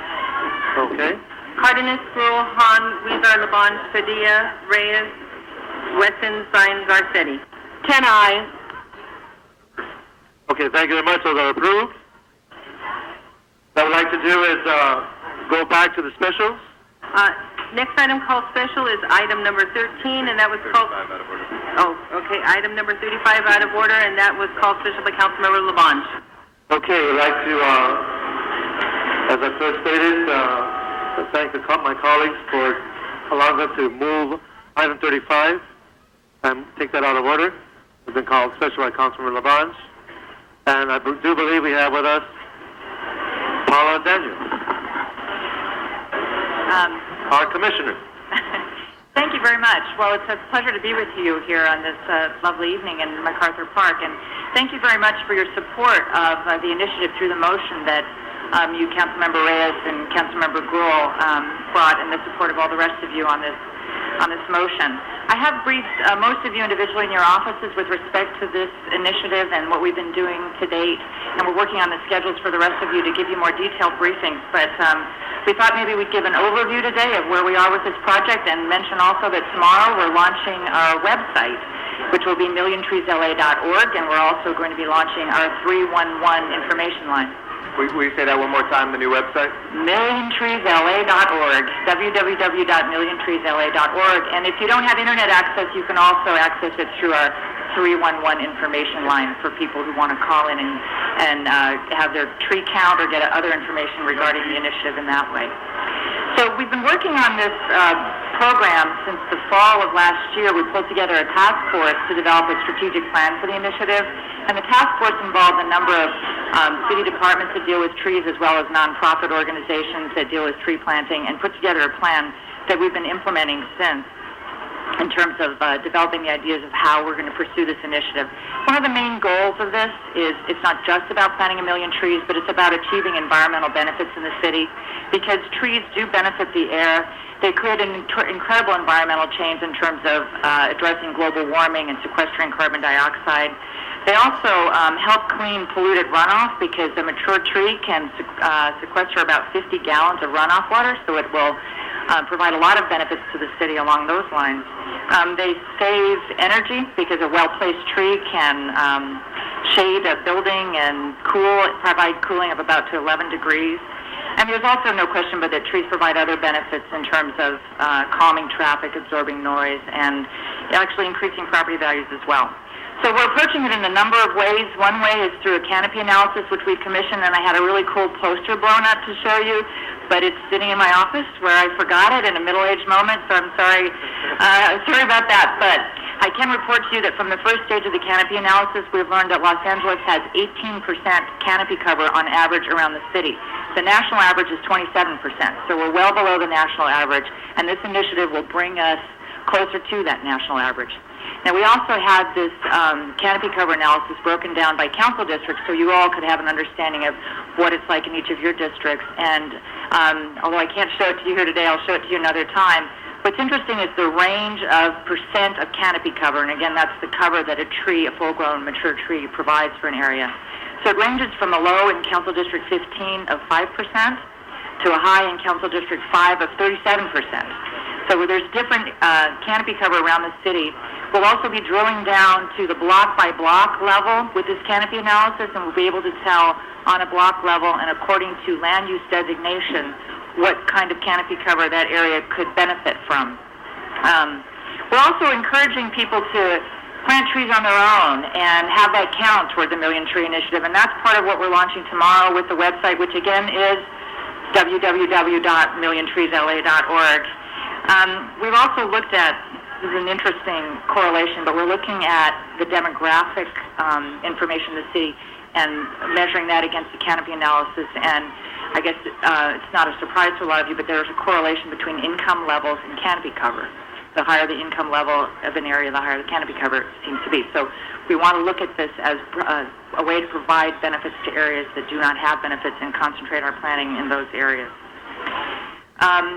We are forming partnerships with the 501c3. It's going to be a public-private partnership in order to help advance the initiative, and we've got a number of board members in place, so we're happy to report all of that is well underway. We really appreciate your support for this initiative, and thank you for that, and I'd be happy to answer any questions. Thank you, Commissioner Daniels, and I'd like to have... Okay. I'll take the microphone by our council rules, the maker of the motion, and then the person who calls it special in that order takes precedence. So I'll recognize Mr. Reyes, and then Mr. Labange, and then we have Ms. Gruhl and myself. If people want to be recognized, just raise their hand since we don't have our usual buttons, and we'll make sure you get on the queue. So, Mr. Reyes. Thank you, Councilmember Garcetti. First, I want to thank Commissioner Daniels for the creativity and her hard work as our commissioner. Thank our Mayor, Antonio Villaraigosa, for the initiative. This is a great example of how we can work as a partner within a partnership between the legislative and executive branch moving this great program. I do want to ask a couple of questions. One is, how are we siting, or how do you see the approach in siting trees along the LA River and along commercial corridors? How are we looking at that process, and what would be the approach there? We are using the canopy analysis that I mentioned earlier to help determine where the areas are that might benefit from having trees in place. So we will have the canopy analysis uses high-resolution satellite imagery. If you've seen Google Earth, it's similar to how that operates, and it uses our city data. So we'll be combining that, and we can look at the LA River and take a look at what places would benefit from it. We also have project partners assigned, which are the nonprofit groups that plant trees to each council district. So we would work with those project partners, with your office, and with the canopy analysis to determine the best way to locate the trees. In terms of which tree, how do we pick trees, knowing that today Mayor Bradley had a great program in planting, making this one of the urban forests, but as you know, the predominant tree, which is the ficus tree, has been tearing up our sidewalks, and so how are we dealing with that particular notion? We do have a preference for California-friendly trees in this initiative, and we'll be providing that information through the project partners who are assigned to each district as the leads in each district. And they'll be working with whatever groups are planting trees in order to make sure that the selection of trees is California-friendly, meaning adaptable to the Mediterranean climate, doesn't use a lot of water, and doesn't have those roots that really cause problems like the ficus do. So ficus are not on our list. Okay. Now, just last question. Several council members here have been pushing hard to look at how we can recycle our dollars, our contracts, back into our community so that our hard-earned tax dollars aren't benefiting companies that are from out of the city, out of the state. I know we can't regulate that, but one of the strategies to try to make this an economic development effort and in hiring our young people for jobs is the greatest way in which we can intervene and keep them from getting into gangs by giving them jobs. Are we talking about that economic development component in that regard? Yes, we are. That's a really good point, and I'm glad you raised that. We do have in the city committees that have been formed to look at various issues, including finance and workforce. And the workforce committee currently is being headed by Molly Reisman of Councilman Garcetti's office, and they're looking at those economic development strategies in order to accomplish exactly what you said. That's an important principle. As we continue with our ad hoc committee on gangs, it becomes clearer and clearer as we go through our hearings is that jobs is the strongest method by which we can counter and bring our young people back out from that gang culture. So thank you for the job component. Thank you on behalf of all our young people who want and need more oxygen as we grow as a city. Thank you very much. Thank you. Next speaker is Mr. Labange. Thank you very much, Mr. President. Commissioner Daniels, just want to ask a question. What are you doing about the existing tree stock of Los Angeles? And what is the estimated number of trees, both in our park system and our streets of Los Angeles? Well, I know that the street trees have about, I believe the number's around 700,000 something street trees, and we're maintaining them on a schedule and addressing it as rapidly as we can. Maintenance is something that we're looking at also in the Million Trees Initiative and looking at ways to develop long-term maintenance programs. Is it a million trees in addition to the 700,000, or is it another 300,000 to reach a million for street trees? What our the initiative is 1 million new trees. Okay. I thought you were asking about what we already have in place. But I know when you mentioned that. I just want to take care of a lot of the existing trees that we've planted that still need love and nurturing to grow into a greater trees. And I hope there's a focus in that. I haven't been briefed by Public Works yet, but I'd like to be briefed on it. Also, in a surprise to me, you planted a series of trees on the Vermont Avenue Parkway near Hillhurst underneath a big canopy of Morton figs, and it just didn't seem to make sense with the large Morton figs to have these small trees there. So I'd like to review that and look forward to working with you and hope we could work in partnership with Recreation and Parks. I know the great General Manager John Muckery is here to make sure that we open up the nursery at Griffith Park to make a better way to plant trees. And I think you mentioned economic development and all of that, which is important, and jobs are real important. But nothing, I think, if all of us today got our hands dirty by planting a tree somewhere in the city, we would feel much better right now as individuals to do that. So to get people, every 8th grader in Los Angeles schools should be have to be required to plant a tree and make that a part of the program. I look forward to working with you and the Board of Public Works. Thank you. Thank you, Councilor Labange. I'd like to ask Councilor McGrew. Thank you, and thank you, Paula, for all of your hard work. I know this is kind of an adjunct to you being a Public Works Commissioner and taking this responsibility, so I want to recognize that. I couldn't hear all of what you said, and one piece was the national average of trees was it coverage, or how did you describe that, and how do we respond accordingly in Los Angeles? What we have is information on canopy cover as opposed to actual numbers of trees. There isn't a lot of data in a lot of places as to the exact number of trees. Taking a tree inventory is time intensive. But so what we do have is canopy cover, which is done by an analysis of satellite imagery. It's a specialized way of looking at it. This is done by a scientist in Sacramento called his name is Greg McPherson, and he works with the U.S. Forest Service. So he uses this method to determine the canopy cover of the various cities. And the national average is 27%. The Los Angeles city average, we've just learned, is 18%, so below the national average. And then it varies council district by council district, and some council districts have more than others. Thank you. And I know one of the other items we discussed when we met was the coordination with some of the existing organizations out there that have been providing, whether it be Tree People or the Hollywood Beautification Team or Northeast Trees. Those, could you describe how you're working with those organizations? Yeah, you mentioned the ones, Tree People, Hollywood Beautification Team, Northeast Trees, LA Conservation Corps, and the Koreatown Youth and Community Center are all organizations that are well experienced at planting trees. And we have them assigned to council districts, and they've made numeric commitments and commitments according to geography. So they're all lined up to various council districts, and they will be the ones who will be essentially the captains for that area, and they will be working with the council offices and the community. We've asked them to, and they want to work with other community groups in the area to help organize community plantings. And similarly, be working with the Department of Water and Power. Department of Water and Power. Department of Recreation and Parks is also a big part of the initiative and is committed to planting large numbers of trees on their property as well. Great. Well, I know tomorrow, in fact, Paula, you're participating with us at Fire Station 77 to plant some trees that we're looking for. That's a commemoration of 9/11. We're planting over the city 323 trees that will be in memory of the fallen firefighters in New York, and that we'll be doing that tomorrow at Fire Station 77. But I think, as Mr. LaBonge mentioned, the importance of planting trees.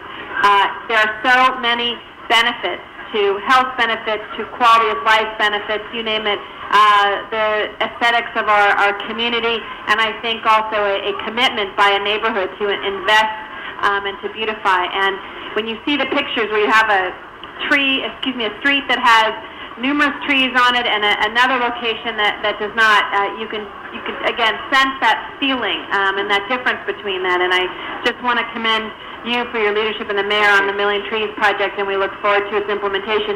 Now, how many years do we anticipate this is going to take us to do the Million Trees? It'll take several years, I think. Okay. Yeah, thank you. Thank you very much, Ms. Daniels. Thank you, Commissioner. Next, I'd like to ask Councilmember Garcetti. Thank you, Mr. President. I wanted to also thank the mayor. I think nothing captivated, in some ways, the Dream With Me ethic that the mayor put out there as this 1 million trees initiative. It's bold, it's ambitious.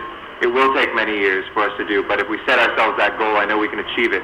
No matter how many years that is, we are going to be able to do it, especially in partnership, I think, with the community groups that are represented here this evening and throughout the city. I think we've learned a lot about trees in our city in the past few years. For council members, we have a few trees that cause us headaches. We know that the ficus is not our friend, and what it does to our sidewalks at a certain time when they're fast-growing and good is not the best thing necessarily as street trees. We know palm trees are emblematic for our city, but we also know that palms do very little to kind of retain the water and to be able to look at this as a wider environmental initiative. And so I think our wisdom, little by little, has kind of progressed throughout the years. We know right now in the work that we've done with Clean Water, and I know before you were a member of the Board of Public Works, Ms. Daniels, that your work with Heal the Bay and on Proposition O was very critical in looking at the city as a watershed. And Mr. Reyes and his leadership with the LA River Committee has pointed this out many times. There's an interesting fact that the San Fernando Valley has the largest natural reservoir in the state of California just underground, but it's almost completely depleted because we wash so much of our water away. A mature oak tree can literally retain tens of thousands of gallons of water every time it rains. So when we look at the overall health of the community, we have to look at these trees not just as being beautiful, not just as giving us shade, in the summer and letting the sun through in the winter to help with our energy efficiency. But it's something also that really helps us with our water needs right now, too.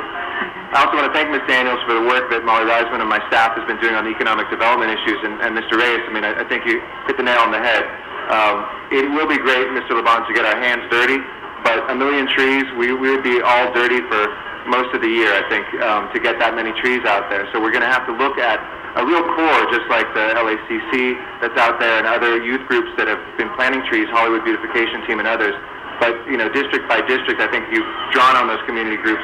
So I just wanted to add my thanks for that. And lastly, to thank this council for passing the protective tree ordinance for the native trees that we have in the city. The oaks have been protected for many years. Now with black walnuts, with the sycamores, and with, what am I forgetting, the bay tree, we are able to not scare people. I know that some things were written that suddenly anything that grows in your backyard, you have to get a permit. You have to ignore a tree in your backyard for about 6, 7, 8 years before it's of the size that would then be protected. So you're able to still clear your yard, but once we do have mature trees which help against erosion, help keep the water, we now have, I think, cutting-edge legislation to say that Los Angeles is a great tree city. And I look forward to getting that 18% up in the next few years to somewhere in the 20s. So thank you for your work. Thank you. Thank you, Councilman Garcetti. Open the roll, please. Cardenas, Gruelhan, Weezer, Labange, Padilla, Reyes, Wesson, Zine, Garcetti. 10 ayes. Okay. Our next item, what I'd like to do is take item number 15. There's quite a bit of work that has to get done on that one. I'd like to call up the staff that's working on that, and we'll move to item number 15. 15. 1-5. Yeah, 15. Only because we have to get the staff to move. The CIA has I would move number 15. The CIA has their commission meeting tomorrow on the final budget, and they have to actually work this evening on any changes we implement tonight. So if we can get that one done, they can get to work for the rest of the evening for their meeting tomorrow. That's right. Okay, Mr. Lana. No. Okay. I know you have a lot of things to get through. I'm not going to make a formal presentation. Hold on one second. Okay. I'd like to have our Councilmember Weston as the chair of Housing and Economic Development, please. Yeah, I just want to say that I think the staff at the CRA worked very hard and close with the committee staff to bring before you a budget that we believe works. Now, there were some concerns that I think we have addressed, but I want to amend on the report item 9A. If you look at item 9A, you will see that we have requested that the staff return in 30 days to come up with the feasibility and how we would add 2 staffs to the East Valley regional office. Mr. Cardenas, who's a member of the committee, worked very hard to put that in place. Now, I neglected to also include in that in 30 days that the agency should report back to add 1 position to the West Valley. So I'd like to offer that as an amendment, Mr. President, now before we hear the presentation from the head of the agency. There are no objections. We can accept that as a friendly amendment.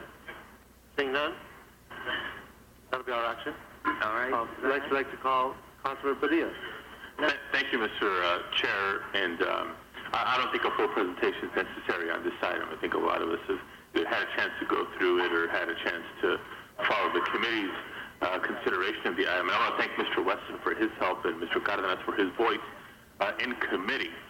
Recommendation 9A is particularly important to me. I think, Cecilia, you're in receipt of a letter or a copy of a letter that was addressed to the chair, signed by multiple members from the Valley, about staffing level concerns and vacancies that we have. So I appreciate the director from committee saying in 30 days can you report back on how you might go about it, but I'm hoping to ask you today if there's been already some initial thoughts, some initial actions on resolving that discrepancy in staffing and support levels. Yeah, Councilmember Padilla, thank you very much. We have already been working on this, and we're fully supportive of that action of adding 2 positions. These particular project areas can support it. We want to see the program move much faster in the East Valley. We think there are many opportunities. Likewise, in the West Valley, Mr. Zine, we also support the notion of adding capacity there. Again, your project area can support it, and it's ready to pop in Reseda. And we're very excited about what's going on in the West Valley as well. So, Councilman Padilla, we would be prepared, and I think you and I are going to be meeting soon to talk about the East Valley. At that time, I'd love to go through the numbers with you, how we propose to fund it. I think we're hoping you're supportive of the way we're going to fund it and the way we're going to break up those positions, but we think this is a very reasonable request. And as you and I have spoken about, this budget was not prepared by me. I've sort of inherited it the way the mayor inherits his very first budget. Nonetheless, it was a somewhat conservative budget, as I said in committee, but there are some areas that could certainly grow, and these are 2 areas that can. So we're very supportive of this initiative. So I recognize that you've inherited the budget, but we're talking sort of staffing levels, which is something you have a whole lot of sway and control over. So look forward to our upcoming meeting. Because whether it's Pacoima, Panorama City, some of the other neighborhoods, there's some tremendous opportunities literally on the cusp right now. Absolutely. And we need to make sure we're as supportive as possible of those efforts. Right. Thank you. Thank you. Okay, we also have Councilman McGrew on the queue. Thank you, and I just want to echo, I know, Cecilia, we've had a chance to talk as well about the importance of the project also in the Northeast Valley at Victory and Laurel Canyon, and the focus and attention we'd like to see, again, on some of those projects that are outside both the, Hollywood and downtown have had a lot of attention given. No disrespect to our colleagues that represent those areas, but we would like to see some further investment, and I know we all sent a letter under the leadership of Mr. Padilla on that, and welcome your comments as you've made about the interest in doing so. So we look forward to working with you. And Councilman McGrew, we'd be happy to brief you again on how we propose funding it and readjusting some funds to get those positions funded. But again, we've spoken. Things are moving. We just need a little bit more in terms of staffing and quality staffing to punch those projects out. So we're welcome to suggestions. Thank you. Thank you. We also have Councilman Zine on the queue. Comment on this, that we have sufficient funds in the West Valley in Council District 3 because Leslie Lamford, who is the coordinator out there, is very frugal with spending money. And since she's frugal with spending money, and her staff, I think Charlotte's here, at least she was here earlier, she's hiding in the back. Thank you, Charlotte, for being here. We have a great group of CRA representatives that have done a tremendous job in Canoga Park with revitalizing that. And Canoga Park was the recipient last year of the All-American City Award, the first time in the city's history to receive that award. So if it wasn't for the CRA investment in Canoga Park and the revamping of Canoga Park, it wouldn't be receiving that prestigious national award. And as we move east into Reseda, we have the major project underway at Reseda and Sherman Way, where the theater that's been abandoned for many, many years, an eyesore in the community, is the focal point and will spread easterly from there into Reseda. So I met with Leslie Lamford, who said, we really need this, and I think that the proof is in the pudding what we've seen accomplished in Canoga Park with the wonderful staff that we have in the 3rd District. So I just want to acknowledge they're doing a great job. We're looking forward to this additional position so that project will be complete, so that entire stretch, the hub of the San Fernando Valley out in the 3rd District, Reseda, Canoga Park, will be a place for people to gather, a destination point, and it's just wonderful what we've seen, the success, and the people in the community appreciate it. So I just wanted to acknowledge that. I know you're a new general manager, you got experience with the city in the legal arena, and now you're in the legal arena and the money arena, so we'll all make it come together, make it happen. So thank you very much. Thank you, Councilor. Mr. Solano, again, thank you. Any other councilors like to speak on this issue? I want to thank you for stepping up. I think Councilor Padilla had already stated that a full report won't be necessary.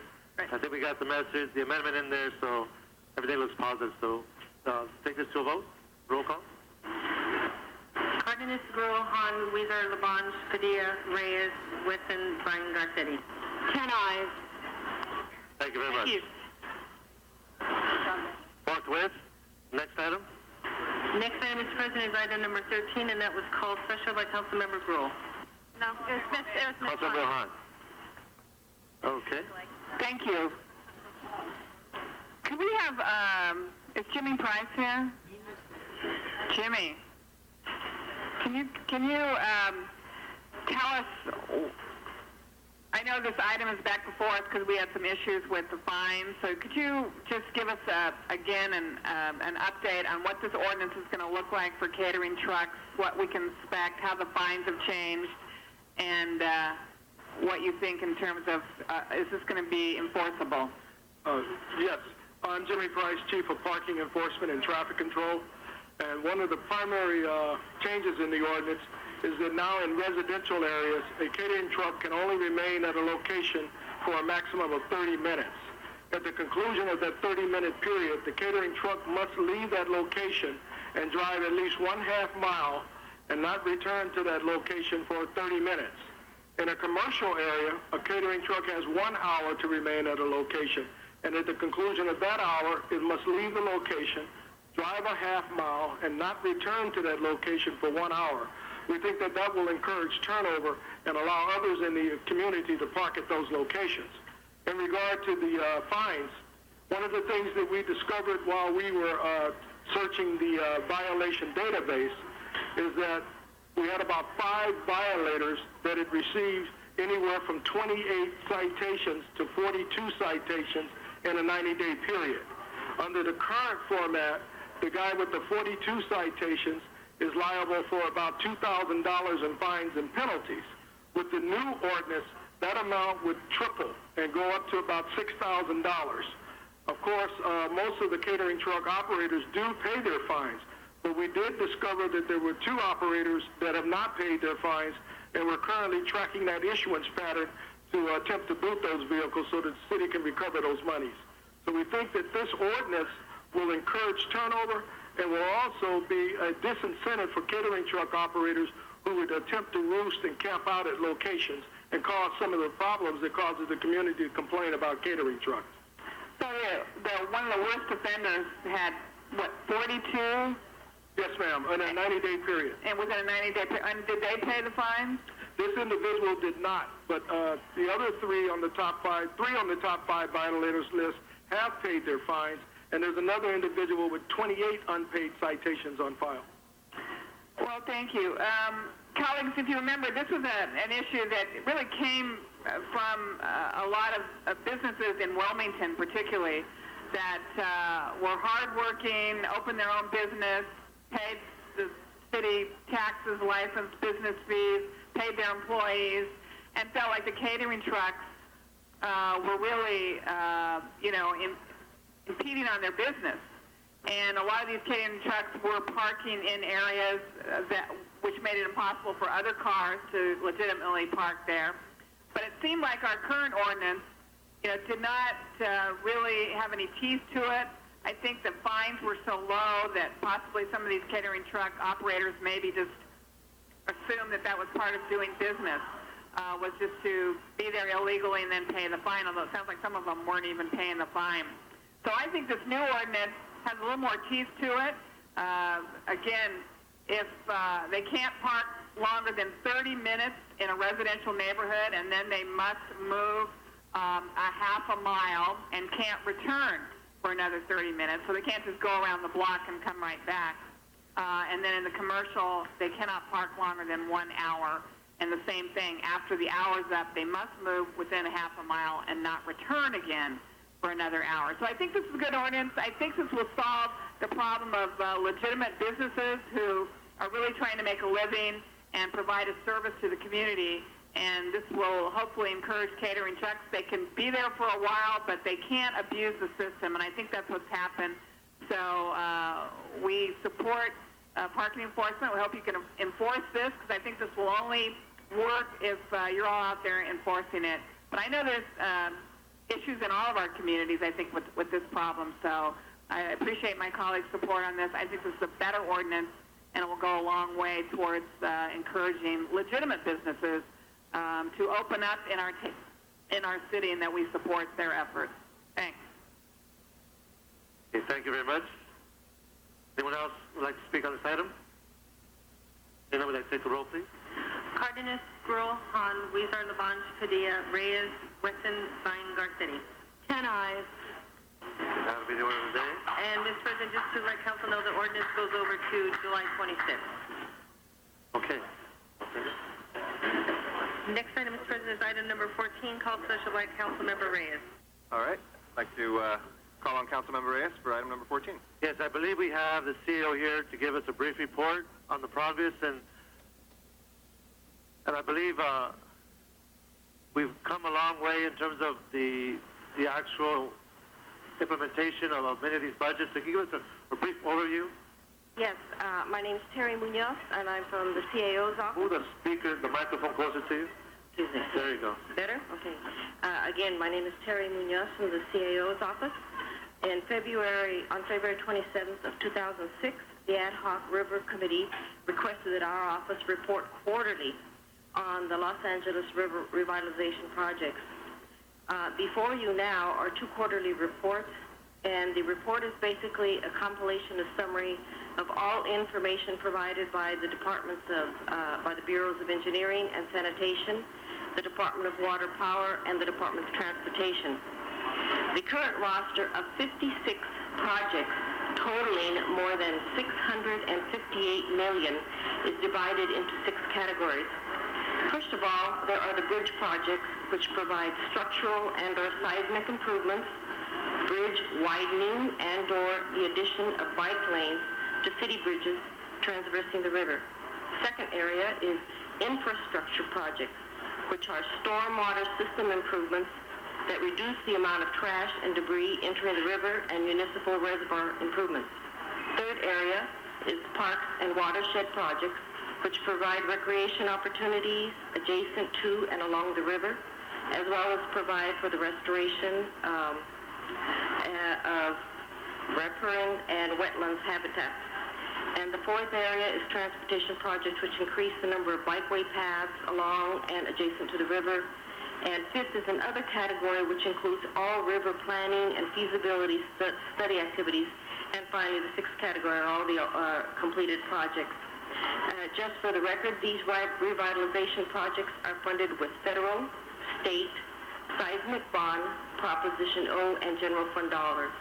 The city also provides in-kind professional services in lieu of a cash contribution when and where it's appropriate. Thank you very much, Ms. Munoz, and, for that brief overview. We have Carol Armstrong, who is the project manager, and again, just give us a quick summary where we're at with the revitalization plan.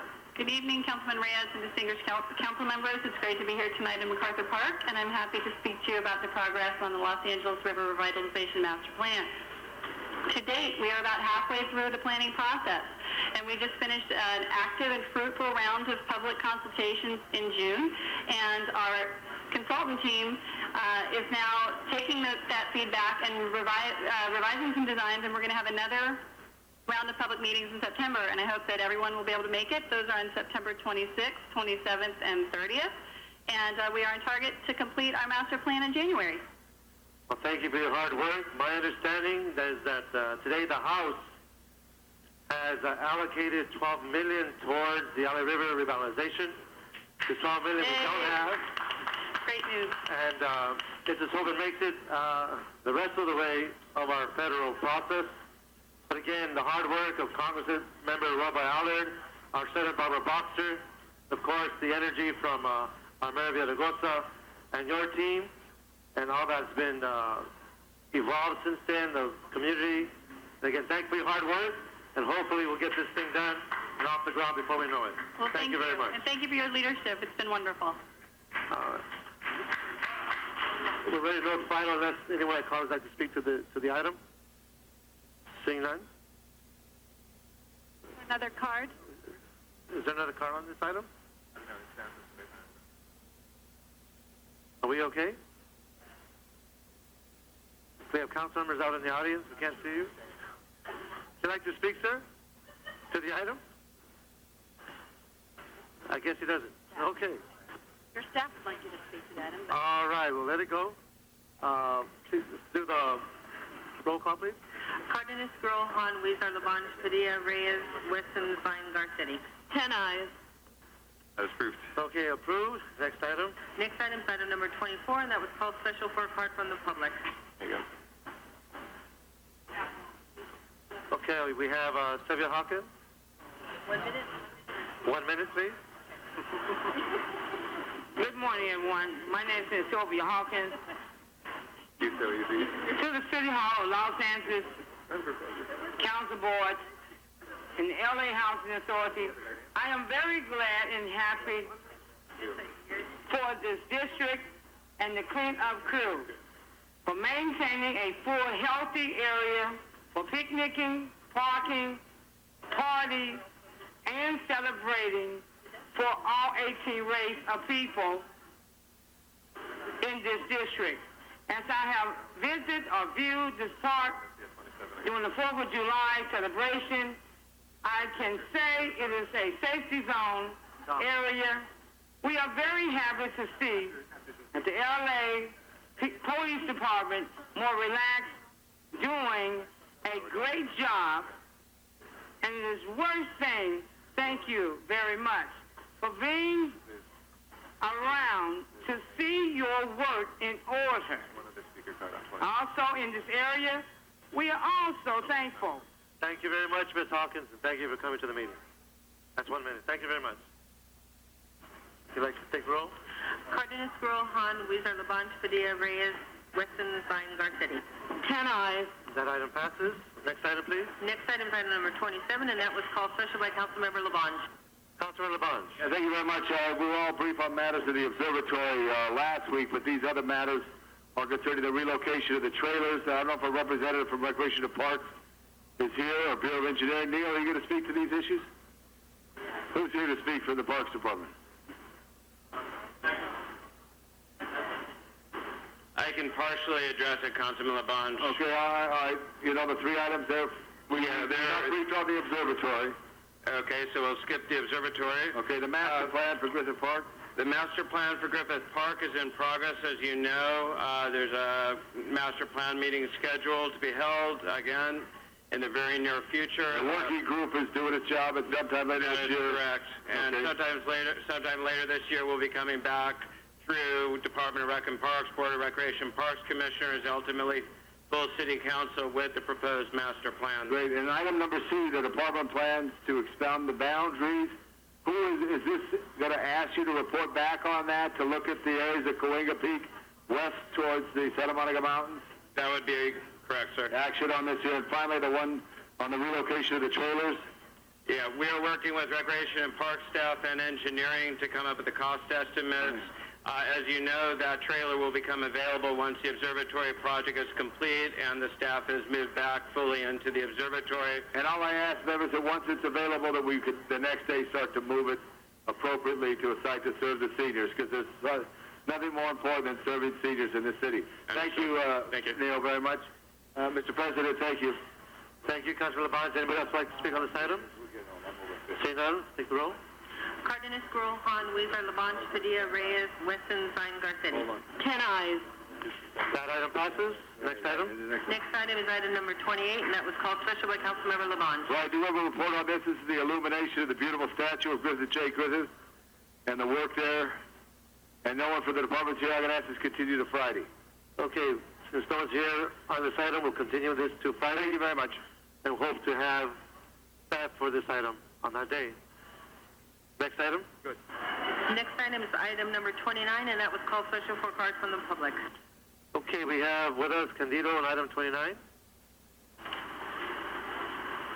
Mr. President, Councilors, thank you very much. Candido Maris, now residing at 111 North Hope, on hunger strike for 2 days.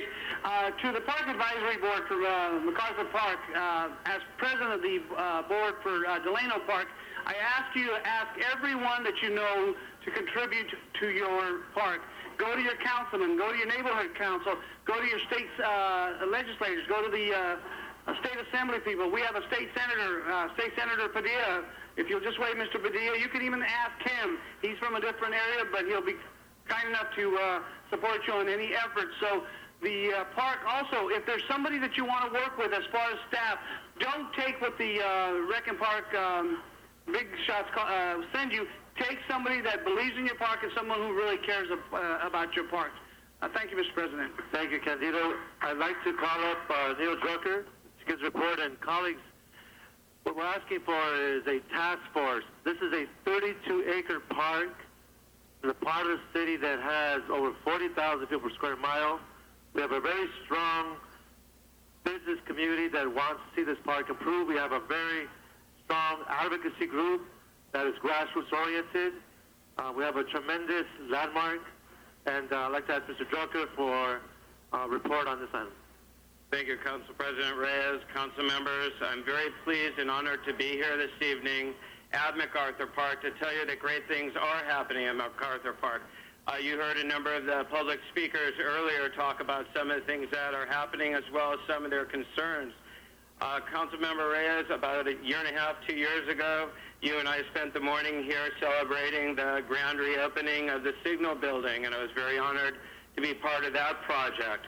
I bring now 3 new projects, actually 4 new projects, that we are looking at here at MacArthur Park. The first project, and I know a number of our Rampart Police Station officers are here, and in addition to your leadership, the leadership of your staff, I'd like to thank the officers themselves who have participated fully not only in the process to make these projects happen, but in the actual process to prepare the applications that went to the state to help fund these and that went to council to help fund these projects. So I'd like to thank them.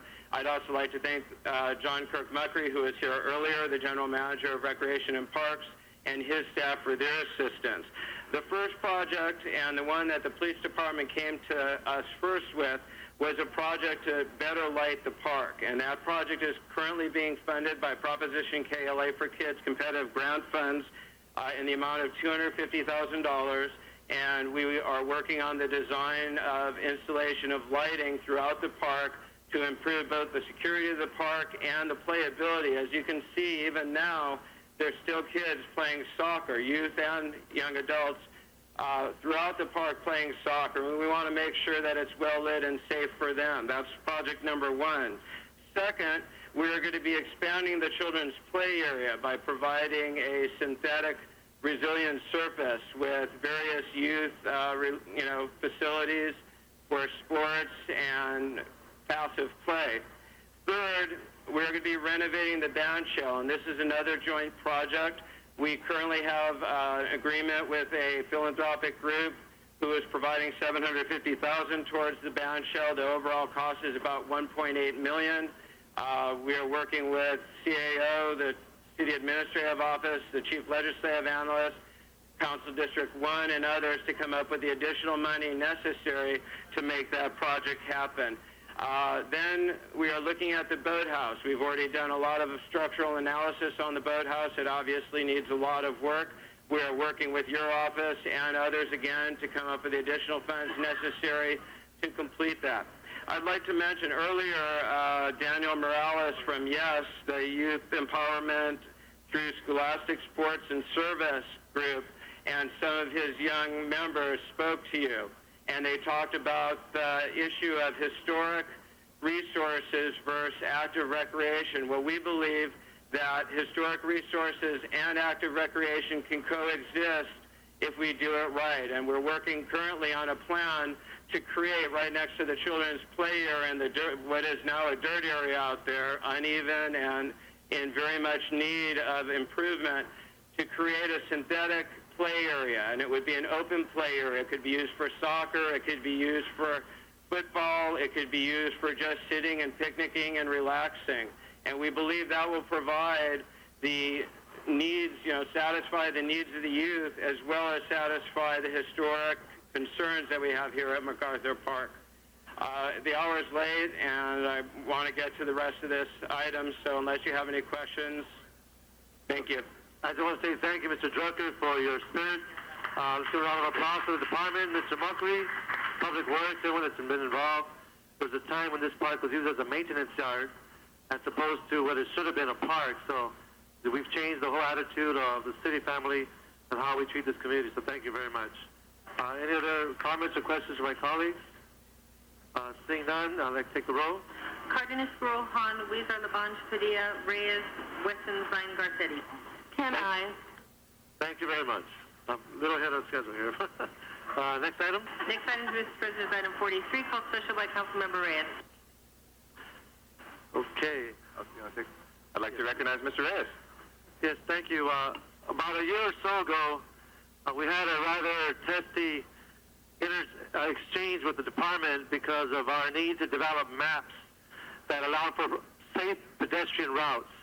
We have 3 new high schools being built within this area. We have 2 elementary or primary. We have a middle school in the middle of a regional traffic congested area with no real guidance of how our kids can come to and from their home for safe routes.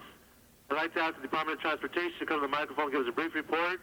I know they've done maps that talk about how we can move forward, which is really the gist of my request, and how we inform our families and our children on the safe route. So if we can have a brief presentation, seeing that the hour is late. Mr. Gowan, again, I want to thank you. I understand your schedule is moved up at almost light speed compared to how long we've been waiting. I just want to thank you so much for your hard work. Mr. Gowan.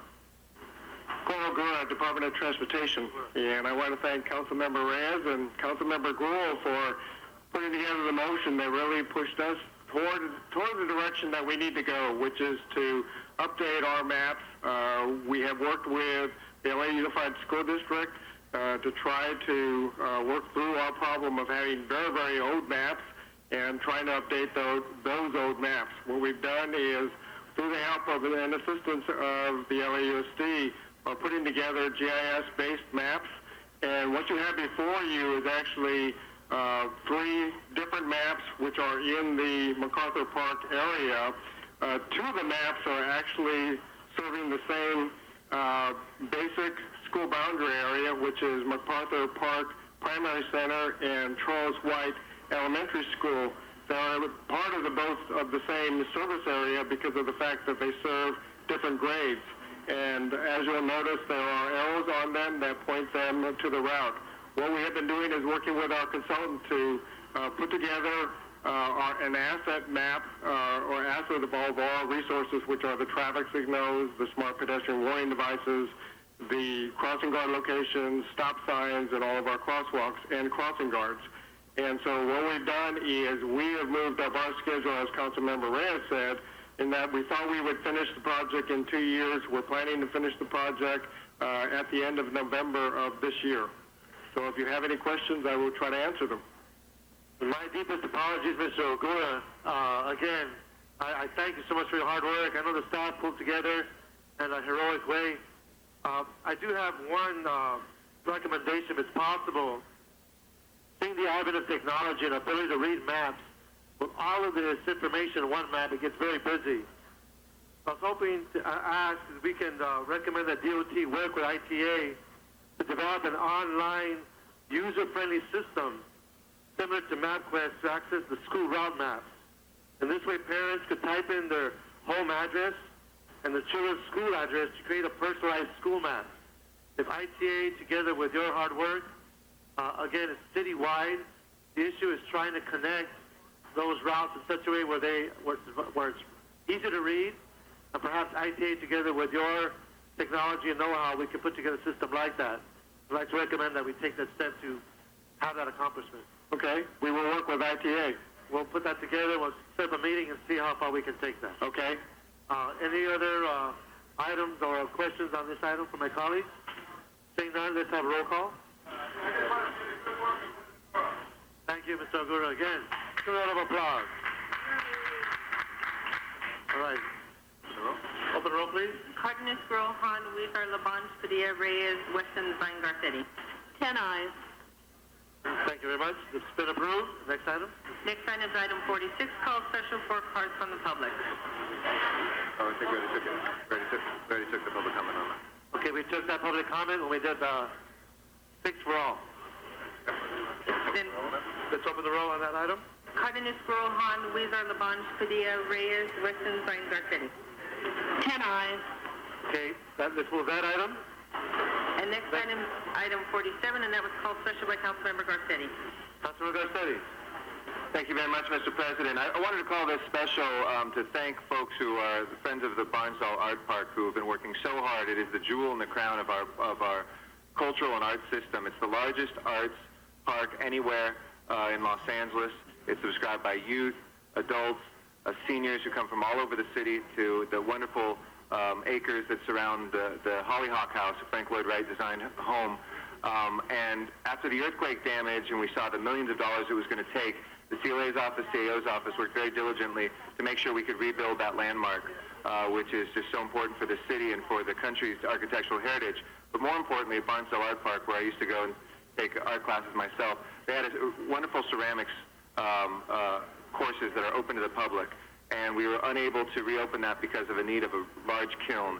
And Paul Gamberg, who used to live up the street here in Rampart area, along with the rest of the Friends of Barnesdale Art Park, have been pushing and pushing and would not yield. They made sure they had bake sales and small sales to make sure they could help us get this kiln in place. And with city monies to match that, we were finally able to get a kiln there. And members of the public from Los Angeles, we invite you to come back to Barnesdale Art Park to learn about ceramics, visual arts, painting, sculpture. All of that is available there. It's reasonable. It's very, very cheap art courses compared to other places in the city, and we hope that it will continue to spread that wonderful spirit that Aline Barnsdall asked would happen in her former home. So we just wanted to thank Rec and Parks and General Services and Cultural Affairs for working together to make that possible. Thanks. Any other comments? Councilor LaBonge. I just want to thank Mr. Garcetti for his passion. I want to be right behind you, Eric, to help Barnesdale. All of us should there, and look a way to improve it. I know I'm meeting with some of the constituents of the 4th tomorrow to find ways to help and join with the efforts to improve Barnesdale Art Park. It's real important because art is very important. So thank you, Eric, and we will look forward to working with you. Thank you. Thank you very much. Anybody else? Seeing none, let's have the roll. Cardenas, Scroll, Han, Weezer, Labange, Padilla, Reyes, Weston, Zine, Garcetti. 10 ayes. Okay, that covers all our special items. I do want to take a moment to thank some of the city family members who worked hard to make this a memorable occasion here in MacArthur Park. Jim McBride and the Channel 35 crew. Thank you very much for your hard work. Also, I'd like to thank Brian Walters, the city clerk's office, and all of the crew here.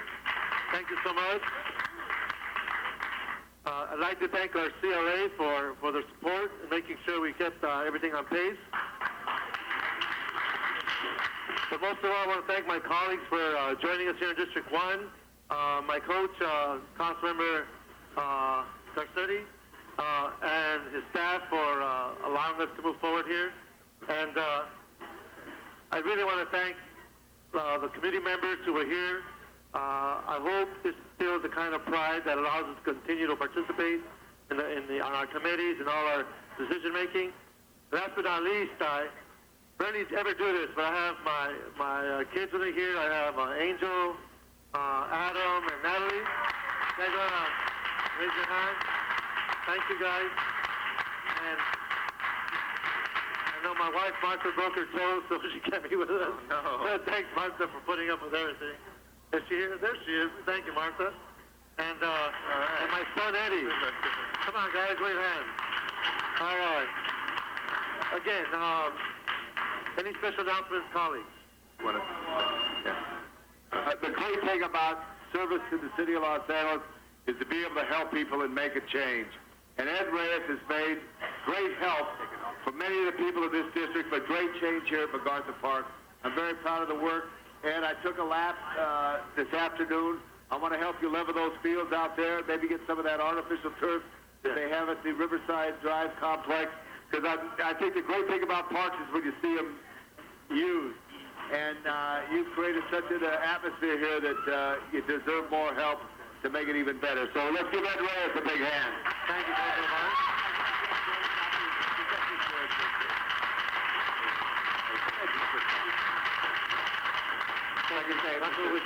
Yes, thank you very much, Mr. Reyes. And I represented this area when, as a school board member, you were a council member of this area. You brought up schools earlier in this meeting and how we're building 3 high schools here. We've also built more so than any other part of the school district, more schools in this area. And I want to thank you because you stepped up and helped us move our construction program ahead, work with the community to support us in that building program in this area. A lot of the reason why we're seeing these schools go up in this area is because of your help and bringing the city along to help us in that construction program. So thank you very much, and it's great to be back here again in this area. I appreciate all the work you've done. Thank you. Thank you, former school board member, President Jose Rizar. Yes, Councilor Garcetti.